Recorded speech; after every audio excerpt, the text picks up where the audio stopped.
Okay, good evening, or good morning, rather. Seems like last night. Mr. Secretary, can you make a motion to approve the January 15th minutes? I make a motion to approve the January 15 minutes as written. Second. Seconded by Mike. Any comments, corrections? I can't find it.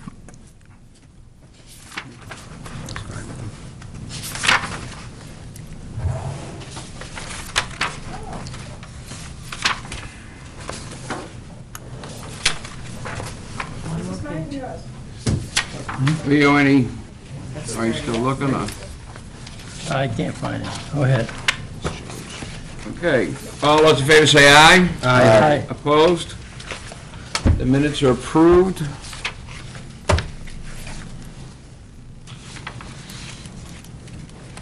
Okay.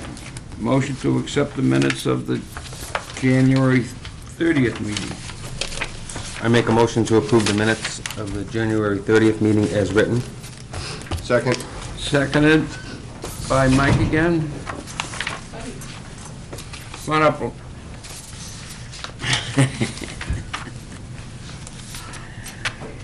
Any comments or corrections?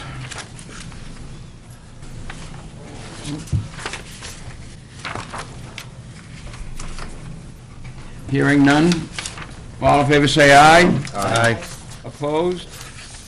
I think Mike has to be an abstention because you weren't at that meeting. One abstention.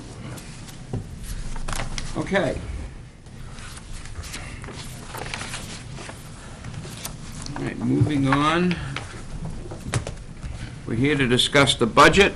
So, first player to be named in this draft. Oh, I'm sorry. It's Mr. Wisnowski.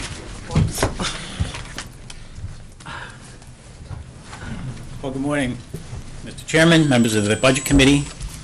On behalf of the Town Council, I'm pleased to present you an overview of the 2008 and 2009 municipal budget. The current year's gross budget adopted by the town is $9,686,088. The fiscal year 2008-2009 budget recommended to you today is $10,722,617. When you exclude the water, the sewer, and the downtown TIF budgets, as these are enterprise funds, the net current year appropriation is $7,565,837, and the net 2008-2009 budget is $7,825,971, representing a 3.4% increase, or $260,134 more than the current year budget. What was the increase, I'm sorry? 3.4? 3.4%. There are two new departments in this budget. One is the segregation of the MIS budget, our technology department, and the second is Channel 13. The MIS and Channel 13 was formerly included in the finance budget.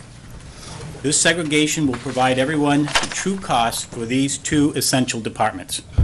Correspondingly, you will see a reduction in the finance department budget as various funds have been allocated from there into this account, or these accounts, and a reduction also in some previous allocated capital reserve funds. At this time, I'd just like to walk you through the budget and outline to you various new additions in different departments or changes that have occurred. First, let me say that at a previous budget meeting that the council held, attended by many of the Budget Committee members, there was a request that department heads engaged in, quote, the zero-based budgeting, as opposed to just asking for more each year. I can tell you that without any prompting by me, members of the council, the department heads engaged in that activity when making their requests. If you look carefully, you will notice that generally every manager submitted operating expenses that are at the same levels currently appropriated. In a few instances, those costs may have increased, and in other areas, they were reduced.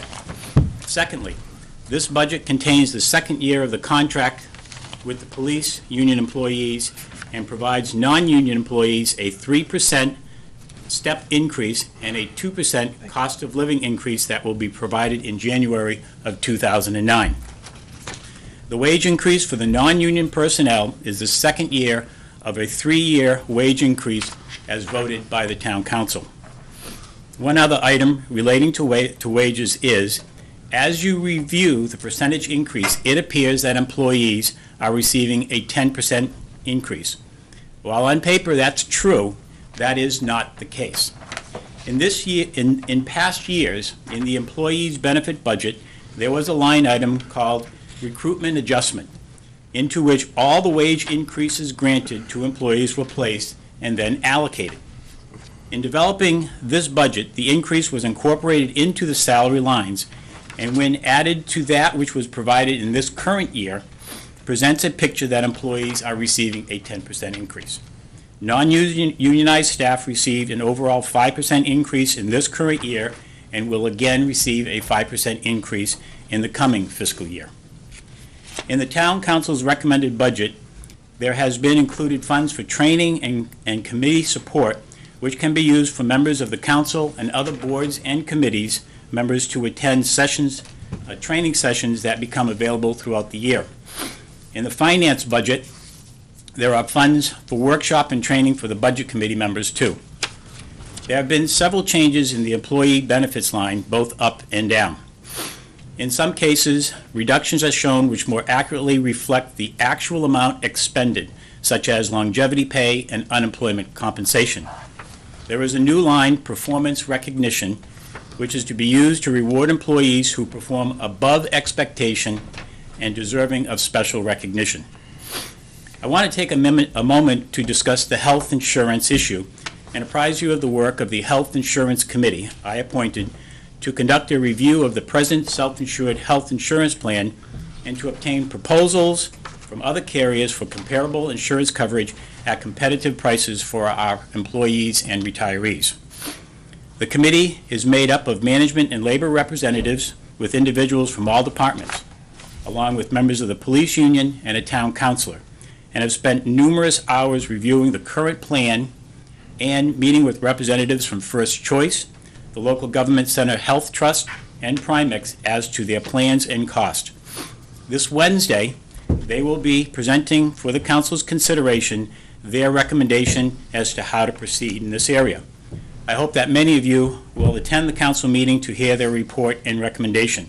And I personally want to thank them for their work and recommendation, which was completed in a very short period of time.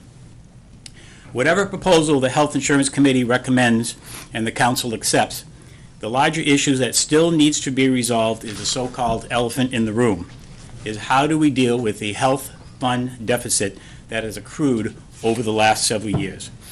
The council has agreed, at the urging of the auditors, to develop a plan as to how to resolve this deficit and has committed to addressing this issue in the very near term, and will be presenting that to you.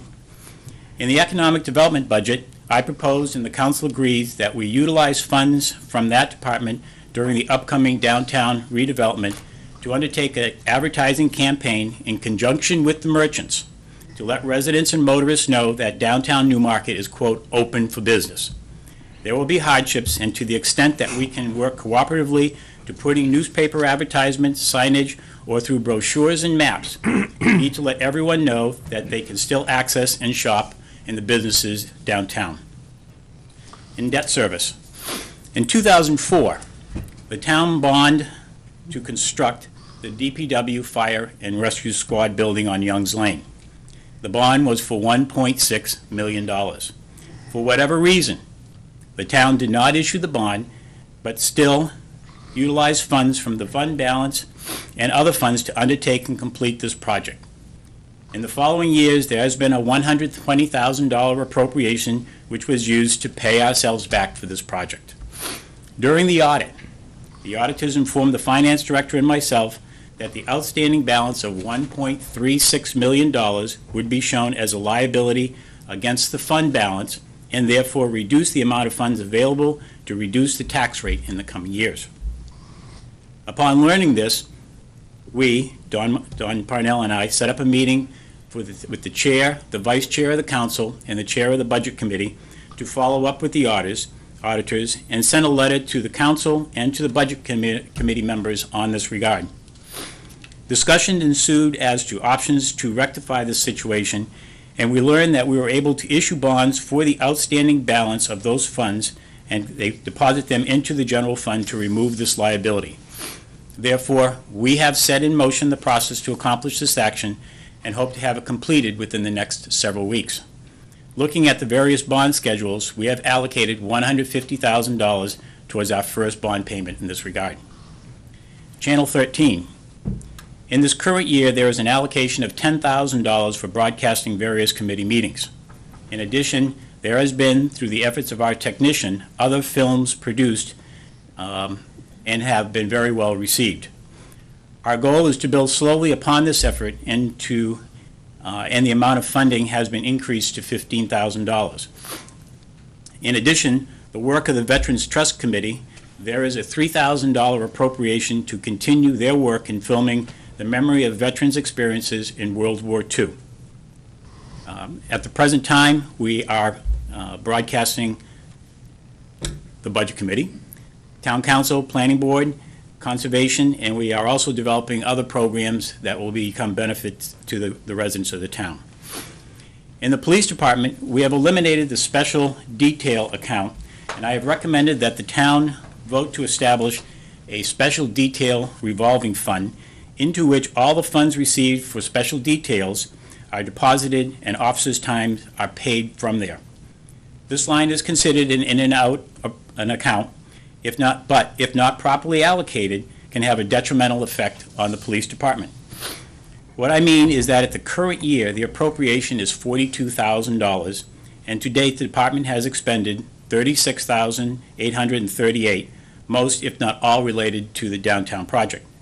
Within a few weeks of the restart of the project, the line item will be overexpended and will have an effect on the department's budget negatively. The adoption of a revolving fund will allow for construction detail costs to be an off-budget item. Much like the recreation revolving fund, money received for an officer's time at a construction site is paid into the fund, and then the wages are paid from that fund without affecting the department's budget. This fund will be audited on a yearly basis. Building and grounds. It is recommended that we hire 2 additional part-time personnel for 40 weeks, 30 hours per week, $12 per hour, to assist in the grounds maintenance and building needs. We have numerous fields that are used by many organizations and need routine upkeep through the spring, fall, and winter months. In addition, the town's buildings are in constant need of upkeep and repair. The current staff is stretched thin and at times seems to be running from one place to another. These new positions will assist us in developing a plan of action to address the issues and provide the required attention to ensure that Newmarket's assets are properly maintained. When you review the capital reserve account, you will notice that the council has reduced the funding requests for several items that the council's recommendations are lower than those initially recommended by the CIP committee. The council discussed at length the goals and projects and felt the allocations they submit to you today will carry us well through the year and hope that you will support them. In addition, you will notice that there is no funding for a savings of a new ambulance and associated equipment. I again recommend that we establish an ambulance revolving fund into which a portion of the fees we receive for services are deposited. On average, we receive approximately $75,000 in fees for calls each year. The council has set the first $40,000 of those fees to be deposited into the account, with the balance deposited into the general fund. This action will continue to ensure savings of the replacement of a new ambulance every 5 years without requiring tax dollars to accomplish this action.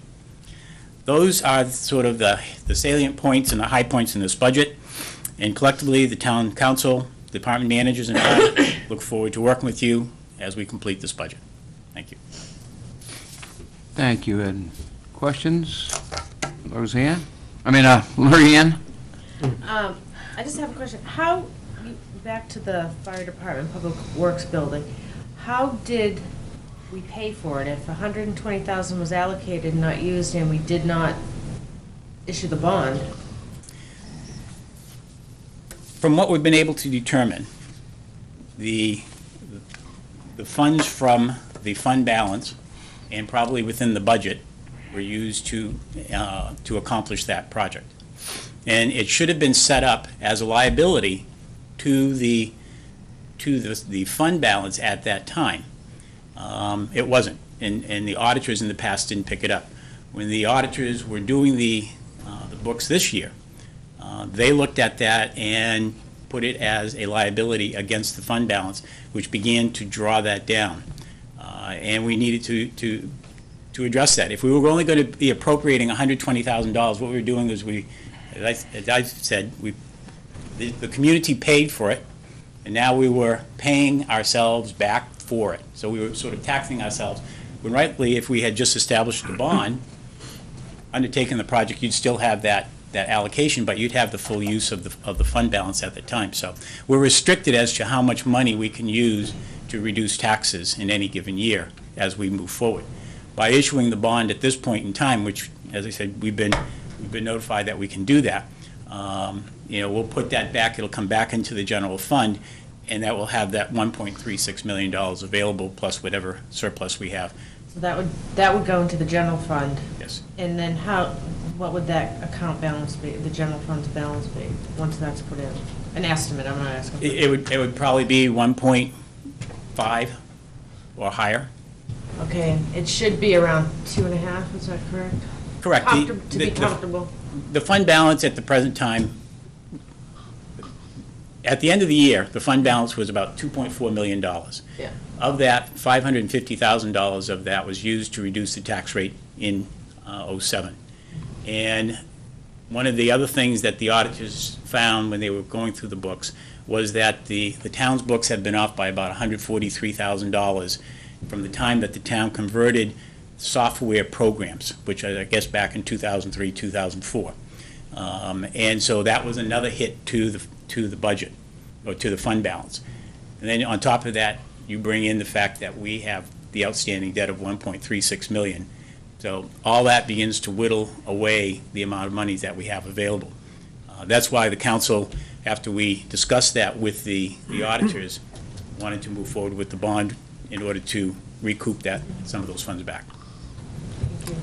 So basically, you're adding the bond cost, whatever it's going to cost us to pay for this bond, whatever interest they're charging. We're allocating a true bond cost, yes. Yeah, which we haven't had in the past. Correct.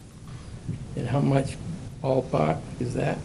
Well, it's right now in the budget, the town has allocated $120,000 each year. Yep. When we looked at the bond schedules that we received from the bond bank, our first year bond payment will be about $150,000. So it's going to increase by $30,000. And we'll probably take it out for 15 years. It's really $150,000 more cost. Yeah.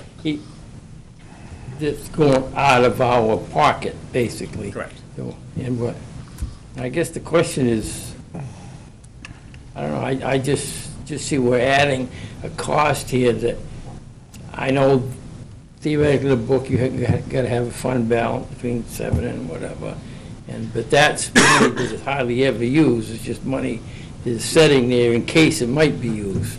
I disagree. Yeah. I think on average, if you go and you look at the tax rate when it's set, there is a certain amount of money that is used to reduce taxes that comes from the fund balance each year. And what The the town... overlay? Excuse me? The overlay? No, overlay is for you're is for talking the about payment the of abatements. $550 that we Yeah. put in, okay, yeah. Right, and so the fund balance, part made up of surplus at the year end, goes to create the fund balance, and a portion of that has been used to reduce taxes on a yearly basis. So it's used that way. It can be used, the town could allocate money from the fund balance to pay for a portion of any one budget or several budgets. So, there's different ways that you can approach it. One of the things that we've tried to do, at least in the short time that I've been here, and in years past, is try to keep somewhere in the vicinity of about 10 to 13% of the fund balance in reserve on a yearly basis. And you create that by a formula that DRA has. So that way we have an amount of money in case something happens. The town is in a position to be able to access those funds to be able to to respond to that emergency. But it's used on a yearly basis, Yeah. albeit maybe smaller some years and larger in others. Basically, if you have 2 million in your fund balance, you say, okay, we'll use 1 million to reduce this year's taxes. Next year, you gotta raise 1 million more for the following year's taxes to get back to your 2 million fund balance. So you- Well, yeah, well, there's various ways you can do that. You can increase overlay, as has been done in the past. If you use a small amount, the excess goes in. But what you're doing there when you increase overlay to accomplish that is you're literally taxing the residents of the town so that you can have, a fund balance larger than you want or need. But I wouldn't recommend taking $1 million. I think that the goal should be that collectively, and I know the council feels this way, that collectively we should be looking and saying, what is an adequate leveled fund rate for the town side of the budget that we should be aiming for on a yearly basis that provides us to move forward and is adequate for the residents of the town to pay. This budget right now that you have before you, when we ran a tax rate, will work towards lowering the tax rate from the current year. And that's been part of the goal that we have been trying to do. We wanted to bring a budget that was adequate to meet the needs of this community, but did it in a responsible way, understanding the economics going on today. The fund balance, you can't spend that fund balance if it's not budgeted, for items not budgeted. Correct. Okay. We can't just wantonly go in and say, as an example with the police department budget, because they're going to be overexpending the special detail, we're going to use that. That would be an inappropriate use. However, we can use it when we set the tax rate, and that's having that conversation with the council as to what amount of money they want to utilize towards reducing it. But to just use it as part of an operating expense, no, we Go can't. for it, then you. Bill has a question? Ed, do you have any idea about what the interest rate's going to be on the bond, annual? Top of my head, I think it's about 4%. 4%? Yeah. And have you calculated yet what effect this has on the tax rate, this particular budget? Just Estimated? the estimated, we did a quick and dirty one, and it seemed to lower it, on the first blush was 49 cents 49 cents on the, dollar. yeah. I don't know, are you going to, is Don, are you going to discuss the revenue projections here that we received yesterday? We can discuss it whenever we want. We probably, as we move into the budget, Don and I met yesterday and we were talking about it. We need to make a few changes in that, but I guess, I would request that maybe we put it off to our second meeting and gives us a little bit of time to sit down and talk about it a little bit further. But more than happy to talk about it, because it's an integral part of, this whole process. Okay, well, whatever. Wait a minute. Lori Ann has a question, then you will. I'm just curious, the health deficit that we're in, we're reducing the tax rate and we're paying back that deficit at the same time? Well, right now, all we're doing is, we know I know that you we don't have know a how deficit. much. We haven't and- talked Right. how we're going to do it. The auditors have said to us, you need to develop a plan of action as to how you're going to do it. Whether the town remains with a self-insured fund or we go to a fully insured fund, we're required to work that deficit down. And they want to see a plan of action by the town. And the council hasn't had any opportunity at this point to sit and talk about it. So I guess my question is, that particular problem hasn't affected the tax rate at this point? We're not. That is correct. Because you're waiting for the auditors. Yeah, but more so, we're waiting for the council to sit and talk about it. We know it's at least $400,000 plus that we have to deal with. So whether we're going to bring that down over 4 years and how we're going to bring that down, I don't know Okay, at this point. thank you. Al? I may be oversimplifying this, I probably am, but the relationship between the cost of the bond and the fund balance income, is that a fair evaluation to look at those two as to whether, so, for example, if the bond's costing us 4% and we're receiving 4% interest on the fund balance, it seems to me that relationship is important. Is that correct? My finance officer Yeah, is saying it- yes. It's like anything else, if you borrowed money at 4% and you invested at 4%, the interest is really gonna wash. Right, and that is my question, what do we receive if we're paying 4% on the bond? What do we receive on the fund balance, let's say, for last year? I think it's very close to what the bond is at this point. What you have to be careful of is when you bond, is that you don't make an excessive amount more money on bonding than you're paying on the interest. They don't like It that. becomes arbitrage. So you have to be really careful of that. In fact, we're dealing with a situation like that now, an arbitrage situation, where it has to do with the bonding of the open space and the tip. Where that money was held aside for so long, the interest rate shot up higher than the cost of the bond. So we're now working with First Southwest Bank of the Midwest to calculate the arbitrage, if there's any liability to the town. We would have to, if we invested the money and the rates were higher than the bond, we'd have to freeze it. Freeze the interest rate. Do you consider, just as a follow-up, do you consider return on our fund balance of $2 million or whatever it is, at 4% to be a good return? Yeah, and, you know, I know that the argument is a lot that, well, I can get 5% if I go to my local bank. The big difference is, your money by state law has to be collateralized, and there's a cost to that. If our bank goes belly up at this point in time, most people insured for $100,000 for the FDIC, or whatever the number is now. That's all, if you were using regular accounts, that's all you'd be liable to get. I understand, yeah. But right now, the money is set aside, fully collateralized. So if the bank goes belly up, we still have our money. Thank you. And there is a price for doing that. Ed, I'd like to ask you just a question, because I guess somebody's got to ask the question. Our ex-auditors had a problem that you had the forensic audit for. Now we find there's this $132,000 for the building that wasn't properly handled, and the $400,000 was not properly handled.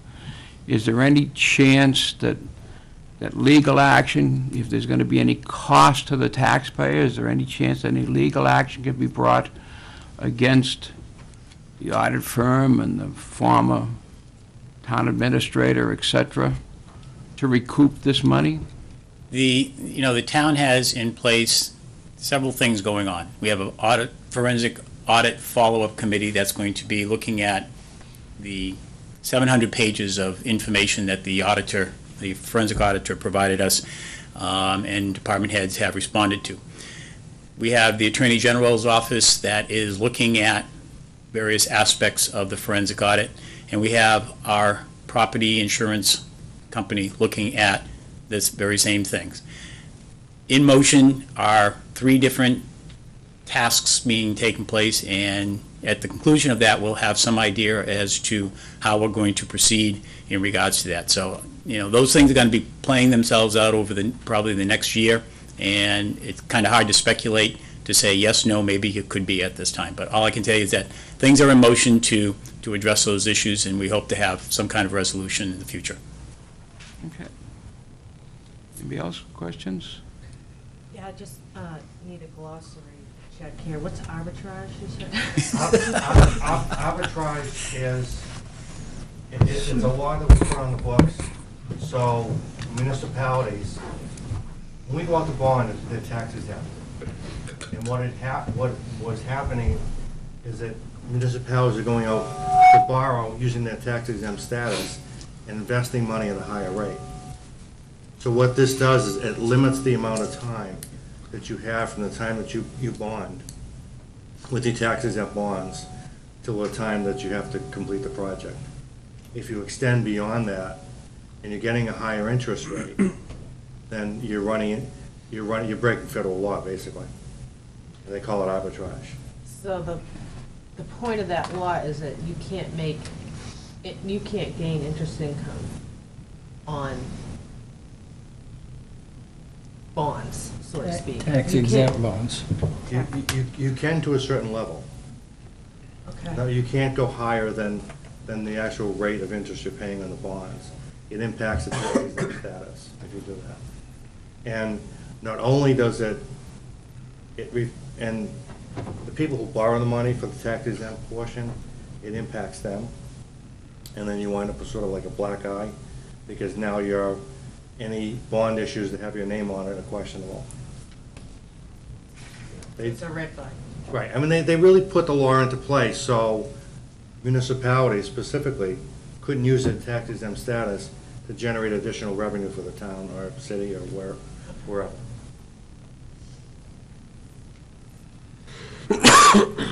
Al? Just one other question. On non-union employee pay. You indicated that there were, I think, I may be wrong, but I think you indicated there were a number of aspects to it. One of them being merit, one of them being a 5% increase, another one being longevity pay. Can you, just as we go through the budget, so I can understand what all the pieces are that an employee would expect as part of a salary increase? Sure. The council voted that on January of each year, that employees will receive a 2% cost of living adjustment. In July, there is a 3% step increase that they would receive. Based purely on the passage of time? Under the personnel policy, it requires that there's an performance evaluation, and they can receive up to 3% or something less than that based upon performance. So it's incumbent upon people like myself, the Public Works Director, who is a department manager, and police, who are department managers, to undertake that activity and then award it through that. Longevity pay is provided to individuals who have reached certain years of service, every 5, 10. You have to work for the town for 5 years as an example. And in the 6th year, you receive a one-time payment of that year. I think it's $220. And in the 6th, 7th, 8th, 9th, and 10th year, you receive that same stipend each year. A one-time payment of $220? Well, you receive it each year. So you read on the 6th year, the 7th year, 8th year, 9th year, and 10th year, you receive a one-time check of $220. In the 10th year, which is now the 11th year, because after 10 years of service, that stipend goes up X number of dollars, and you receive that. And so it's a reward for the individuals for the time of service that they have. And it's been in place for, I don't know, when I was here back in the 80s and sitting in the same spot you all are sitting in today, we were giving the longevity pay, because it was just a way to recognize a service that some people have given to this town over the years, because there's a tremendous amount of knowledge and experience that those people carry that's invaluable to this town. Okay. That if we were to bring new people on, we're going to spend several years training them as to the little nuances of the water system, the sewer system, where the roads are. Watch out for the rock, in front of your house that we hit with the plow every year, and things like that. Okay. And then there is another one that is... Nope, not that. I thought there was another one called... Performance recognition. Oh, employee recognition. And Yeah. that's a new one. If we have an employee that, and I don't know the example right now, but somebody, let's just assume that somebody in the Public Works Department figures out a way to make a specific task that we do every single year, that we pay a lot of money, and they say, if we build this particular piece of apparatus, we don't have to rent it every year, and we can perform this job, with $0 in the future.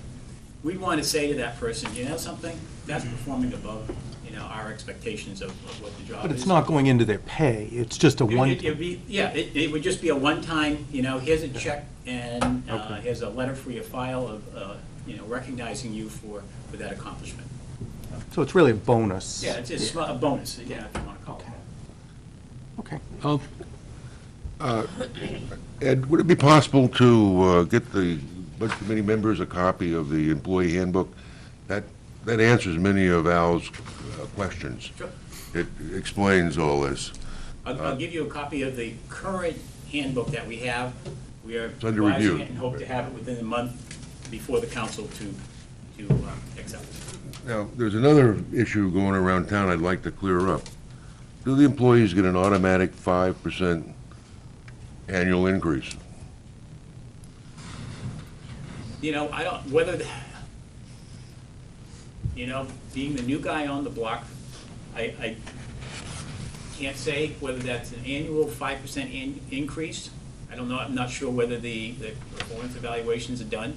It probably appears that way, but it's one of the things that when the council and I were talking about the budget the other evening, we talked about that aspect, and so we need to get back into that mold.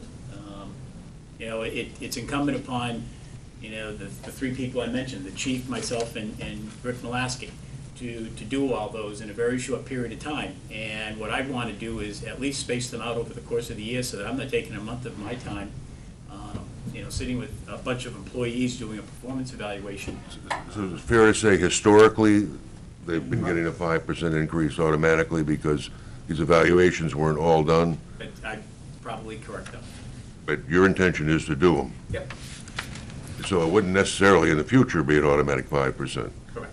But what we have built into the budget is that 5% based upon, so that way if somebody does meet that 3%, they're gonna get a 5% increase. But we do have to get back on the horse, so to speak, and get those. So essentially, historically, we haven't followed what we put in the employee handbook about how we determine increases and so forth. I can tell you that historically, based upon my short period of time here, I don't know. That's the only answer I can give you, Bill. I don't know whether they've been done in the past. I don't know whether it's been historically 5% given, or whether there's some people that have gotten less. I can think of one department head that's received less money over the years. But whether every single employee has, I don't know. I can't vouch for that.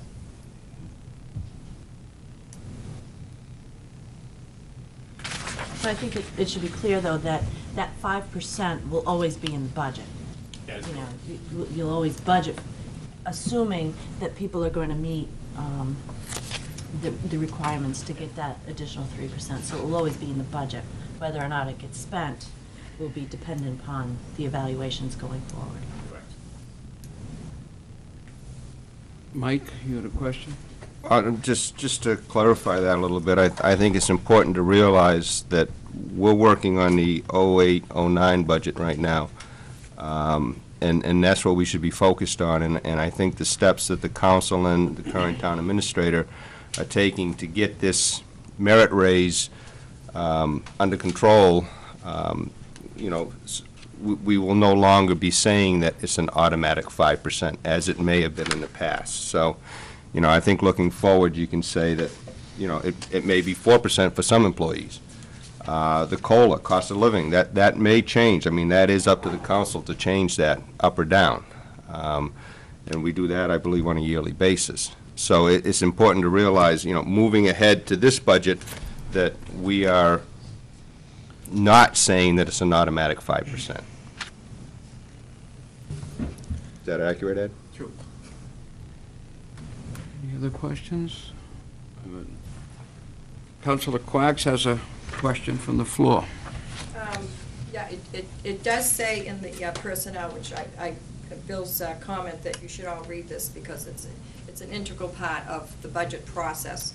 It says that the town administrator, upon approval of the town council, shall adopt merit increase guidelines effective January 1st of each calendar year, subject to funding in the approved budget.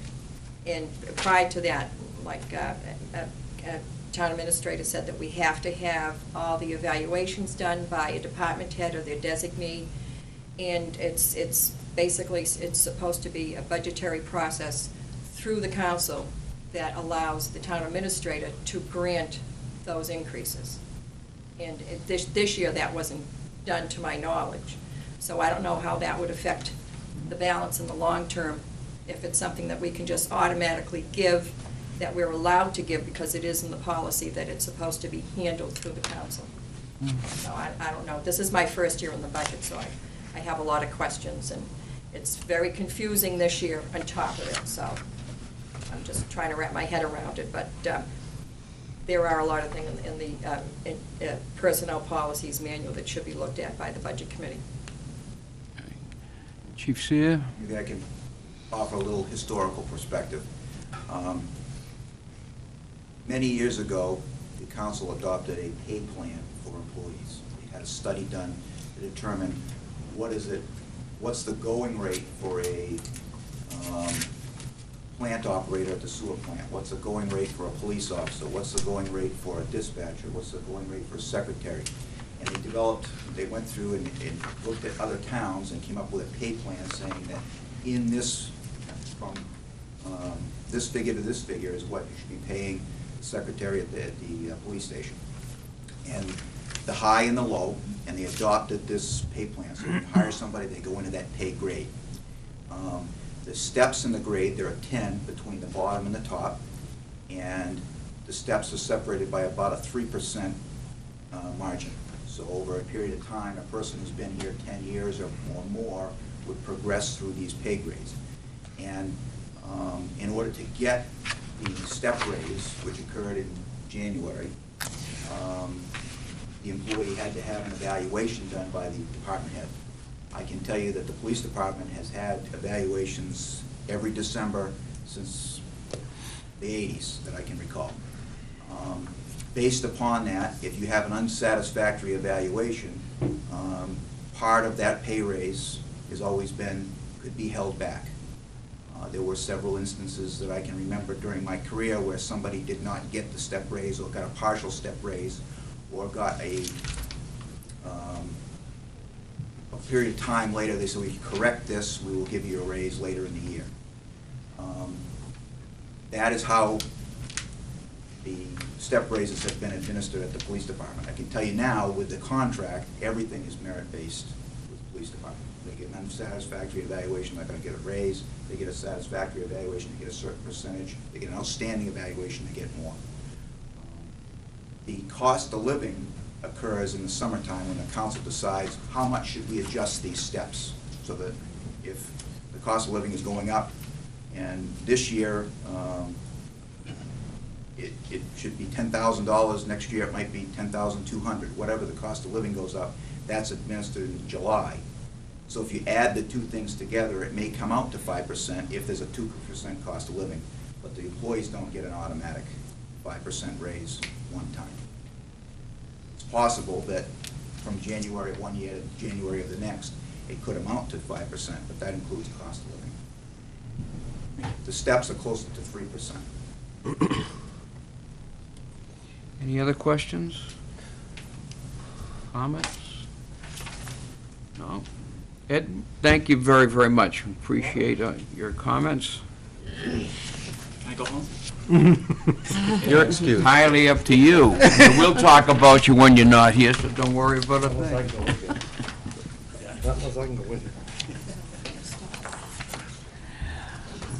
That gives you, Mr. Parnell, more time to make his presentation.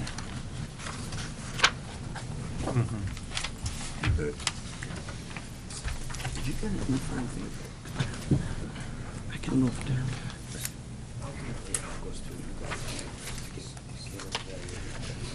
You're up. Looking for me to speak? Okay. Do you want me, how do you want to start, Rick? Do you want to go through just the finance budget? Well, I was under the impression that if you were going to talk about finance, employee benefits, insurance, and debt service. Well, I think the finance I can certainly talk to, and I think employee benefits and debt service, we can share that responsibility equally. You're going to see some changes in the finance budget. And first of all, I apologize for the format error. We'll work on that for the update that you, for your next meeting. The differences in the finance budget this year, which we'll start on page 3 of this. Is that what is known as finance and slash MIS? It was, and that's. Okay. Last year, in your budget, you had the finance and the MIS budgets were commingled into one. What we did this year is we separated the costs of the MIS out to their own separate budget, which you'll see later on. The reasoning is that we really didn't have a good handle on what our computer costs were costing the town. So we did pull that out. The other changes you're gonna see in my budget is on this, it's on the salary, the full-time salary line. You'll notice that there's not a big change in the number. That's because we deducted the MIS director's salary out of it, and I have a new staff accountant that the council approved based on the recommendation of auditors and myself for my department. I think that's really the only other big change, except for the cost of the audit itself. Can I, reflected- oh, good, you make your presentation. Continue with your, please continue. Okay. Maybe at the end, we can ask a couple of questions in this Yeah, section. That's really the only change that's in the budget, unless, if you have any specific questions, that's probably a good point to do that. At one of the meetings we had, that you had prior, I thought you made a suggestion that you're gonna reduce the part-time salaries because of this new committee the audit committee that was being formed, who was gonna perform some of the work. And you've changed, and obviously you've changed your mind about that. I don't recall doing that. The audit committee, the municipal audit committee, is not charged with the function of coming in and doing anything within the office. What they're charged with is to look at, in the first instance, to have discussions with the auditors and to request certain areas that they feel they would like a little bit more in-depth review by the auditors and what that cost is going to be so that we can build it into the budget as a first instance. Second of all is to look at the management letter that's recommended and also the recommendations that were provided by the forensic auditor, and to look at developing various internal controls relative to those, such as, the credit card policy, a purchasing policy, things like that, that we may or may not have and that we need to potentially strengthen in some fashion. And then throughout the course of the year, to meet with the auditor on occasion, to have some conversation, to be present, to understand the audit and what's happening. They may come in from time to time and have conversation with Don about stuff, where we're going. But they're sort of to act as sort of a body that, works in tandem with the office to make sure we're reaching our goals and putting in new controls where we have to, and then interacting with the auditor relative to various areas, I said, that we may want to undertake. But they're not going to be doing stuff. The folks that we have there are performing specific functions, whether it's accounts payable, it's working in payroll, or administering certain benefits that we have. They have a myriad of responsibilities up there. The other question I have is in regards to, what the hell am I?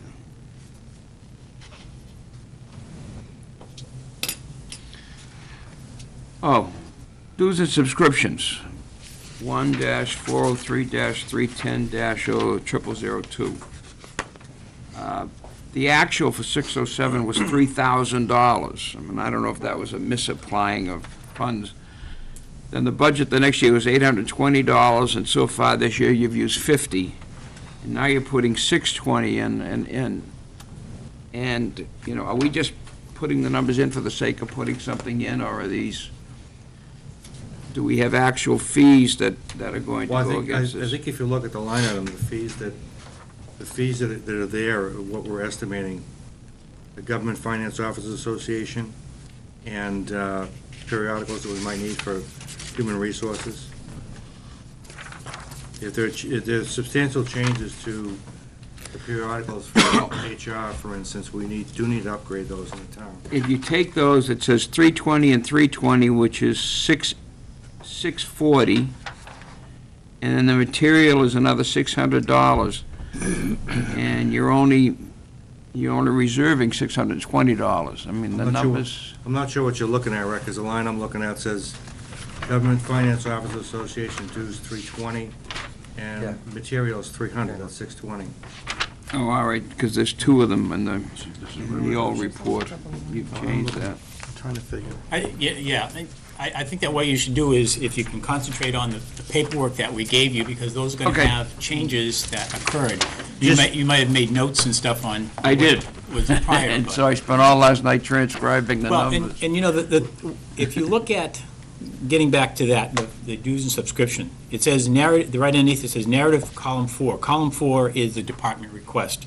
And then you might have narrative column 6, which is, when you look at above the town council's budget recommendations, there's a 6. And that's where we included. If there was no change, we didn't put a line 6 in there. So, Okay. On the summary that you gave us, I'm getting lost here in paperwork. In the summary you gave us, you show a reduction in the finance budget of 16.7%. Right. The majority of that reduction is due to the fact that you realigned MIS into another account, along with, what was the other little piece? MIS, and what else did you? Channel 13. If you were to relate apples to apples and just look at the finance budget without the transfer, what would the change in that budget be for this fiscal year? Oh, good question.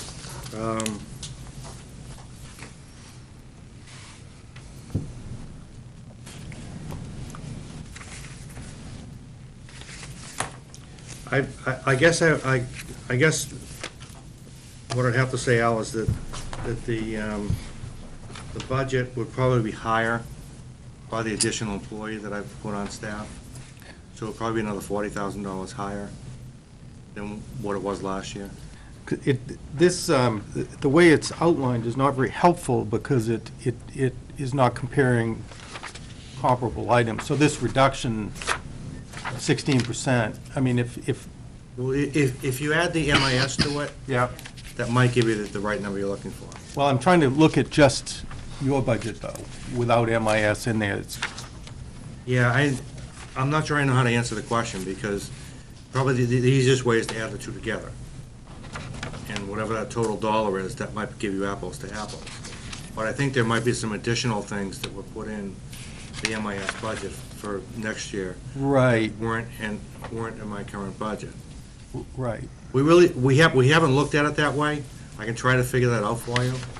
What we were trying to do was to put things in the right buckets I understand. and not hide things or commingle things. Right. So I could identify it. And I realize this is a transition year for things like that, but I guess probably the easiest way is to just add the two together at this point. Next year, you'll have a clearer picture of the changes. In addition, as I mentioned, there was some, during the capital improvements committee's meetings, there was different articles or requests for funds from the MIS for computers and things like that, because it pretty much was allocated through the budget process, then utilized to buy new computers. That's another thing in here. So there's a reduction that comes out of the CIP, where they said, we're recommending it go over here. And so therefore, that's how another area where there's money that's coming from. I have a couple questions, Rick.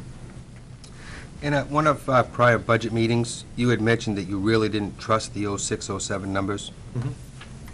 Have you got a handle on that? Or are you still kind of gray on the whole? We're really waiting for the audit to come back. I've personally found some things that were charged to the wrong line items. Right. So if you're probably in 90 to 95% of the cases, the number's reasonable. It's the other 5 I'm concerned about, because, there are some things, we're hoping that when we get the audit adjustments back, we're gonna have things in the right buckets. Also on, where it says finance equipment maintenance, you requested $39,400. Right. Mr. Winowski recommended 39.4, and the council's got it at 2,300. Right. Why is it? That's the MIS change. Okay. There were a lot of software costs that were in the finance budget last year. We stripped all those out and put them in the MIS area where they belonged. Okay. And there was also, some of these funds were then also being charged to different departments. So as you look in other departments, you're going to see there's a reduction because they're showing up in the MIS budget. We tried to, put everything in one area. Yeah. As Don refers to it as a bucket. This is where those things are going to be paid from in the future. One of the things we found, Gary, is that things were double counted. Yeah. So we worked on that, and we stripped all that out, put it all on the MIS budget, and took it out of any other budget that they might show up. So it's only in there once. Okay. Thanks. You can see it on page 14. Never mind, mine. Any other questions?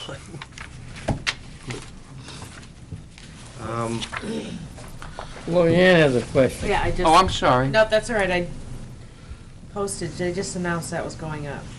By a penny. I'm just kidding, I know we put a lot of stuff out. We can both, too. You guys From come bulk forward, I mean, mailing it's out. probably $1,000, but I was just. I think we'll be able to make do with it. Rick, you want to go to employee benefits next, or just? Okay. And this, Ed can help me with. Basically, and I apologize if Ed already covered this, but one of the things we did, especially with the salaries, is we really went to, for lack of a better term, a zero-based budgeting. We started and we built everything from the ground up, and pretty much across the budget as best we could. And the salary area is one that you're gonna see, and the related FICA and Medicare. You might see some substantial changes in, and that's based on the actuals. We started with the pay, factored in the cost of living increases, factored in cost of merit increases, and then recalculated all of the employee benefits. I'm not sure how that was done last year, but we really started from the ground up this year. And you'll see under things like FICA and Medicare, those are the actual gross pay dollars. And that carries through retirement.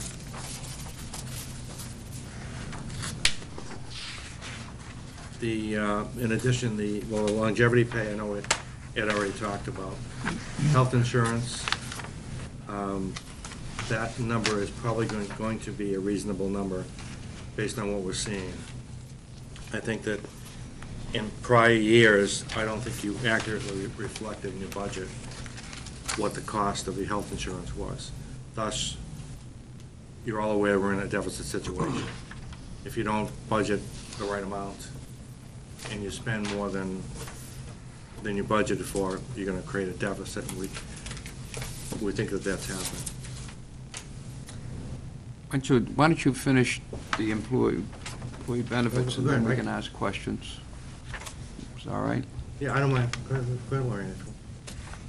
I'm looking at the fiscal year budget, 07-08, where we budgeted 684,000, but we actually spent 249,800. This is to date. That number's gonna change. That was as of January. Oh, because I'm looking at the one you just gave us. Yeah, but that's as of January. And All right, yeah.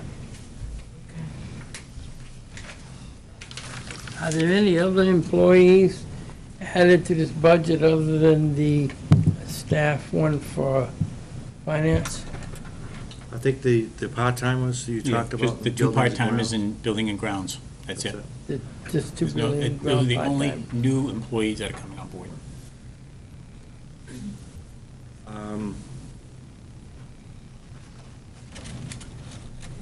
I'm not sure what else you want to cover in the employee benefit section. Donna, If you have any questions. I do.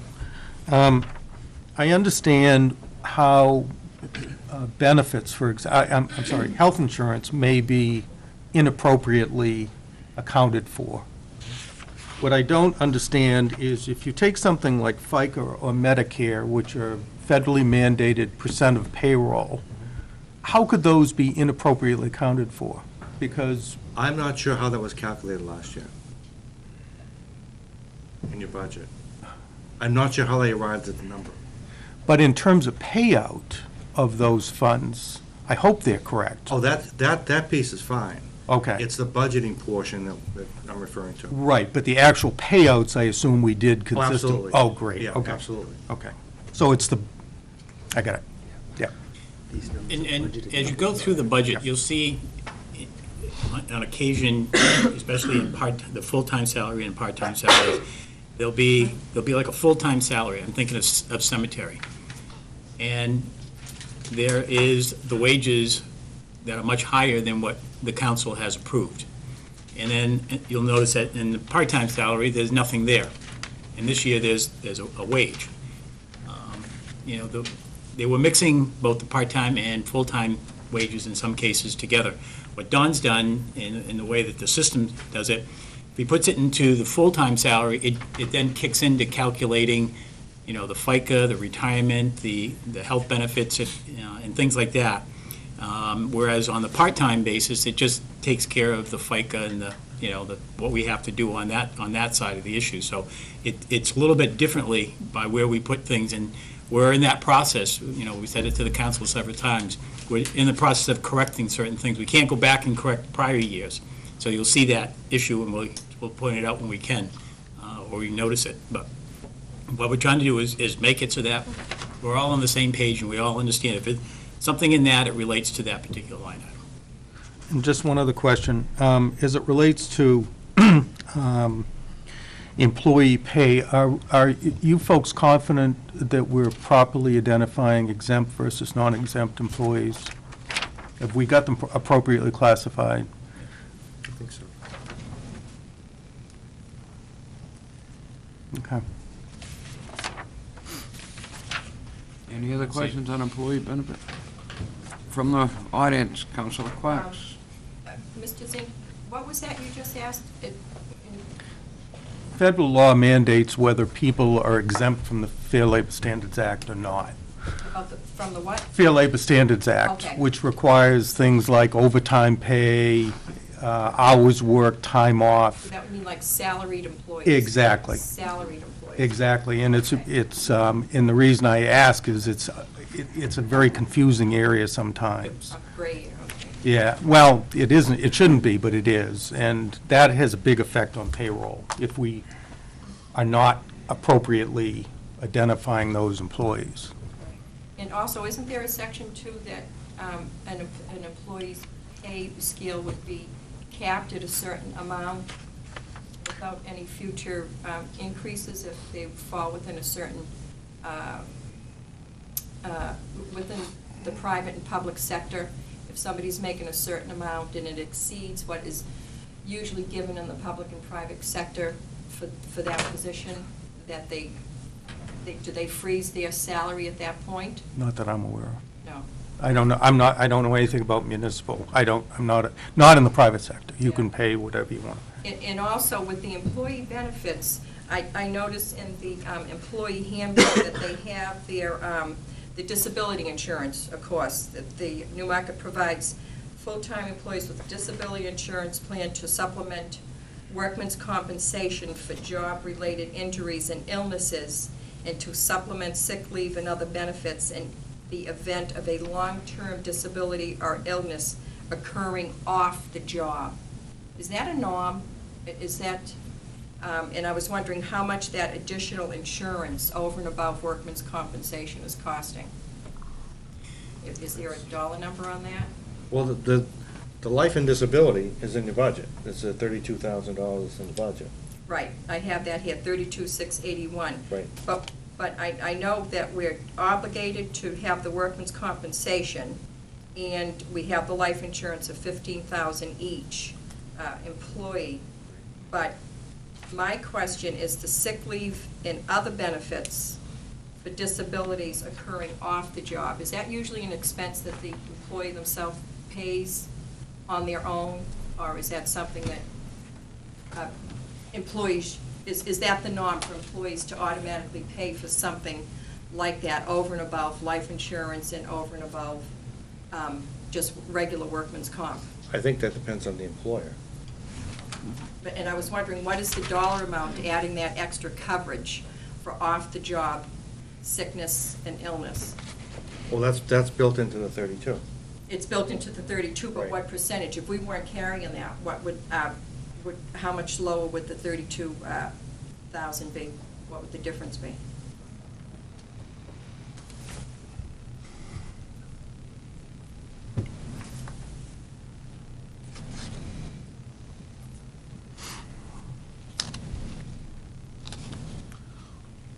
That basically on town policy, whether they pay that or not, that's not, Sure. I mean, some companies would do that even in the private sector, and some would say no.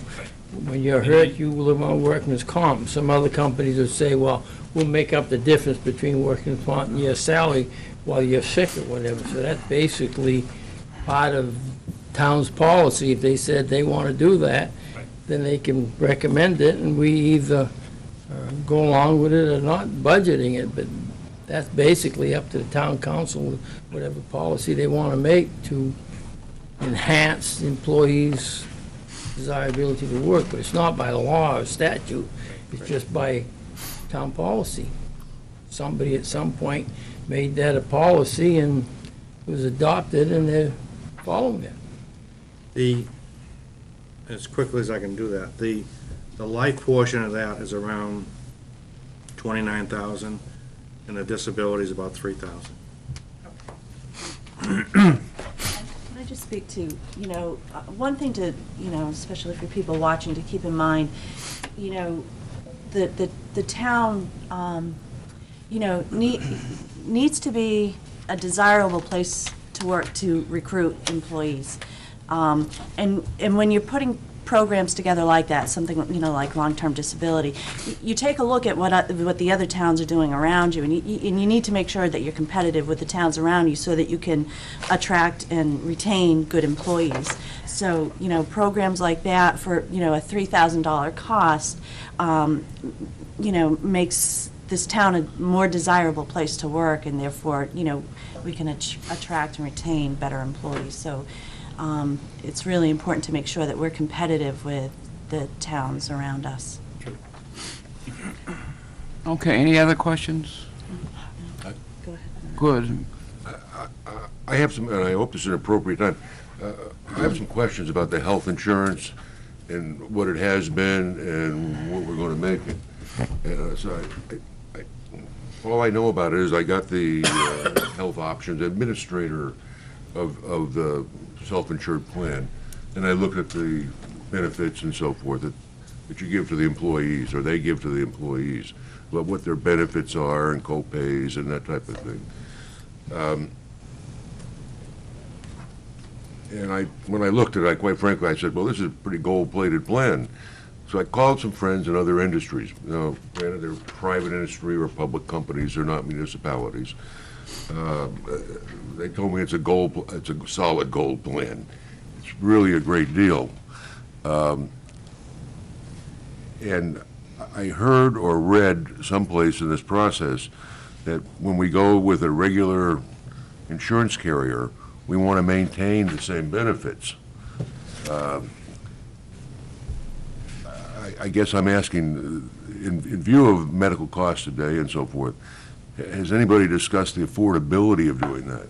Because in the non-municipality sector, they just aren't doing it. Even insurance companies aren't doing as well as we're doing for a small town here. And I'm kind of wondering where we're going with that. The other question I have is, at the tail end of one of the council meetings, a question came up about employee contributions. Apparently, somebody, Health Options or whoever it is, somebody sets a pro forma premium for various levels of coverage, like single, two people, family, I don't know who sets it. And the question came up, are the employees contributing the 20% that they're supposed to of the right pro forma premium. And seems to me, I think that maybe in at least some cases, or one case maybe, they weren't. Now, is that something that's been followed up on? And That's false. Totally false. Is it across the board? Or- False. Pardon me? False. Employees are required to pay based upon when they were hired, either 10% or 20%. And that comes out of their wages every biweekly. So employee contributions are coming in as they're required. If anybody's saying something otherwise, I don't know where they're getting their information from. What if the person is signed up for the family plan and the premium is $2,000 a month, and they're contributing based on the single plan? No, At you can't. at Doesn't work that way. 1,200 or whatever Yeah, that is. I think there was, and I remember hearing that somewhere, it was said somewhere that there was a person or some employees that were receiving the family program, but were only paying at the single rate. No. That's just a rumor, so Yeah. you So can address that. let me clarify the Yeah. way that the system works. Well, wait a minute, let him, you've asked a question, You are let them either a answer the single plan. question. I'm a single plan. Don's probably a two-person plan. He's a single plan, okay. If you are a single parent with a child, we have a two-person plan. Or if you are a married couple, you could be a two-person plan. If you are a married couple and you have 2 kids or 1 kid or however many kids, you are a family plan. The present policy that we have has either a single plan or a family plan. And basically, if you were a two-person, you fell into the family plan. Somewhere, the town chose, when it went with the present plan, to create a third tier, which is a two-person plan. And so they divided that amount of money for that third person, or that two-person at a specific level. And therefore, the percentages that people are supposed to pay is based upon, I pay 20% of my wages on a biweekly basis for a single plan. 20% comes out to pay for my cost of that plan. Same thing with the two-person. And I think the discussion that may have come up was that we should do away with the two-person plan and go back potentially to just a family plan, and that's where the two-person would pay. The reason we went to looking at a different plans, we wanted to see if there are different plans that were equal and comparable to ours, and what those costs were going to be. And that's what the committee has been doing, and they're going to make, like I said, make a recommendation on Wednesday. I suggest This coming Wednesday? This coming Wednesday. I suggest that you all come here for that. They've done a lot of work, and, and they'll present that. John's correct that the amount of funding that's there is appropriate for it, and we can move forward. Just, can I have? Sure. Just what you were saying, Bill, is that what we've done is we've had a short period of time to assess the plan that we have and to make a determination whether we're going to stay where we are or go to a fully insured plan. That recommendation, as Ed said, will be coming Wednesday. But the committee itself looked beyond that. We looked to next year. Can we offer the employees a cafeteria plan? And the town contributes so much. But because of time constraints, we couldn't do that this year. All we could do was what we could do. But there's a further vision that the committee has, and I'm sure Ed's going to keep the committee going beyond Wednesday. So we're going to continually look at that because you're signing a one-year contract. 16 months. Well, this first year will be 16 months, but after that, it will be an annual contract. So we're going to look at the next renewal period. What can we do? How can we change it? How can we maximize the cost for the town, or minimize the cost for the town, and get the maximum benefit for the employees? Can our employees, how do they use it? And this is what the vendors that we brought forward will help us do. They'll help us develop these plans.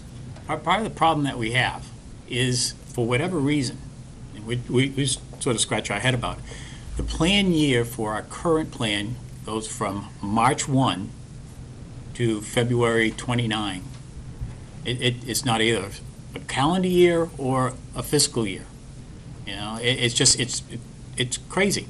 So that's why, what we wanted to do was to say to our current provider, can you give us a 4-month contract extension until July 1, and it gives us time to look at it and make some kind of a recommendation as to how we're going to proceed? And they said, no, you either sign a new contract or you don't, which is a whole impetus behind the committee, and plus the council was saying, we'd like to see other plans. You know, can we do this better? And still provide the employees the same level of service, and can we do it at a lesser cost? We did that. And so what we've done is we've said to all of everybody, look, this is the way we want it done. We need a 16-month contract to carry us to the end of this fiscal year, and then 1 year thereafter. And that's what's being presented. And we looked at the costs across the boards, and you know, they're going to make their recommendation on that. Okay, that sounds very encouraging. Yeah. Believe me. One last question. On the benefit sheet, it appears as though that the town is paying the Medicare Part B, Medigap coverage for retired town employees. And then when I asked about that, I was told that they contribute, or they actually reimburse the town. The retired people that are getting that. Now, why wouldn't they just buy it on their own? I'm not sure why it was established, but what happens is, we get a check from the retirement system. Know what? We get a check from the retirement system for the cost of that health insurance for the retirees. What, with the plan that may be that I think is going to be presented Wednesday night, and if it's voted on, that piece of it will go away from us. It'll be administered by the people that are administering the plan. So we won't get involved with the retirees at all. That will be deducted from their retirement check. It will be paid right to the plan administrator, and it keeps us out of the loop. Well, I guess what I'm thinking is from a practical point of view, I think, if I was a town employee and retired, I wouldn't bother taking it from the town if I could buy it cheaper. I'd go wherever I could get the same coverage for the cheapest price. Well, they're not So we required. must be offering, if they're doing that, we must be offering a pretty good price on that coverage. Well, they're not required to come through the town. Correct. They can go any place they want after they leave. And why do they come to the town? Because it's cheaper, apparently, right? Than what they can buy it on. Not sure. I haven't reached that golden age Because it yet. can get pretty expensive. Yeah, I think you're gonna find that that's gonna change. The cost is going to go up. Yeah. But we'll be out of that decision process. The rates will be set by a third party, and they will just contribute directly from their retirement to that. Okay. Thank you. You're welcome. Let's move along, all right, because we, Kevin's got a question. oh, I'm sorry. As somebody who's been to the retirement board and looked at benefits, the retirement board will only pay to the employer the insurance stipend. It can't come to the employee, can't come to the retiree. What they pay a month has to go to the employer. It can go against whatever the employer uses for health insurance, but it won't go against a private plan that you all join. So if you can find it cheaper, if you're a retiree and you can find it cheaper than what the retirement system will kick in privately, then you go that way. If with the retirement system kicking in and you kicking in, if it's cheaper to go with the town, you go with the town. That's how that works. But the stipend will not go to Blue Cross Blue Shield if that's who you elect to bring in. It will only go to whoever the town can. I think, Bill, that, you know, Ed and I really committed to looking out to the best interests of the town. It's gonna take a while to do that. If you bear with us, we're heading in the right direction to do that. Thank you. Linda has a question.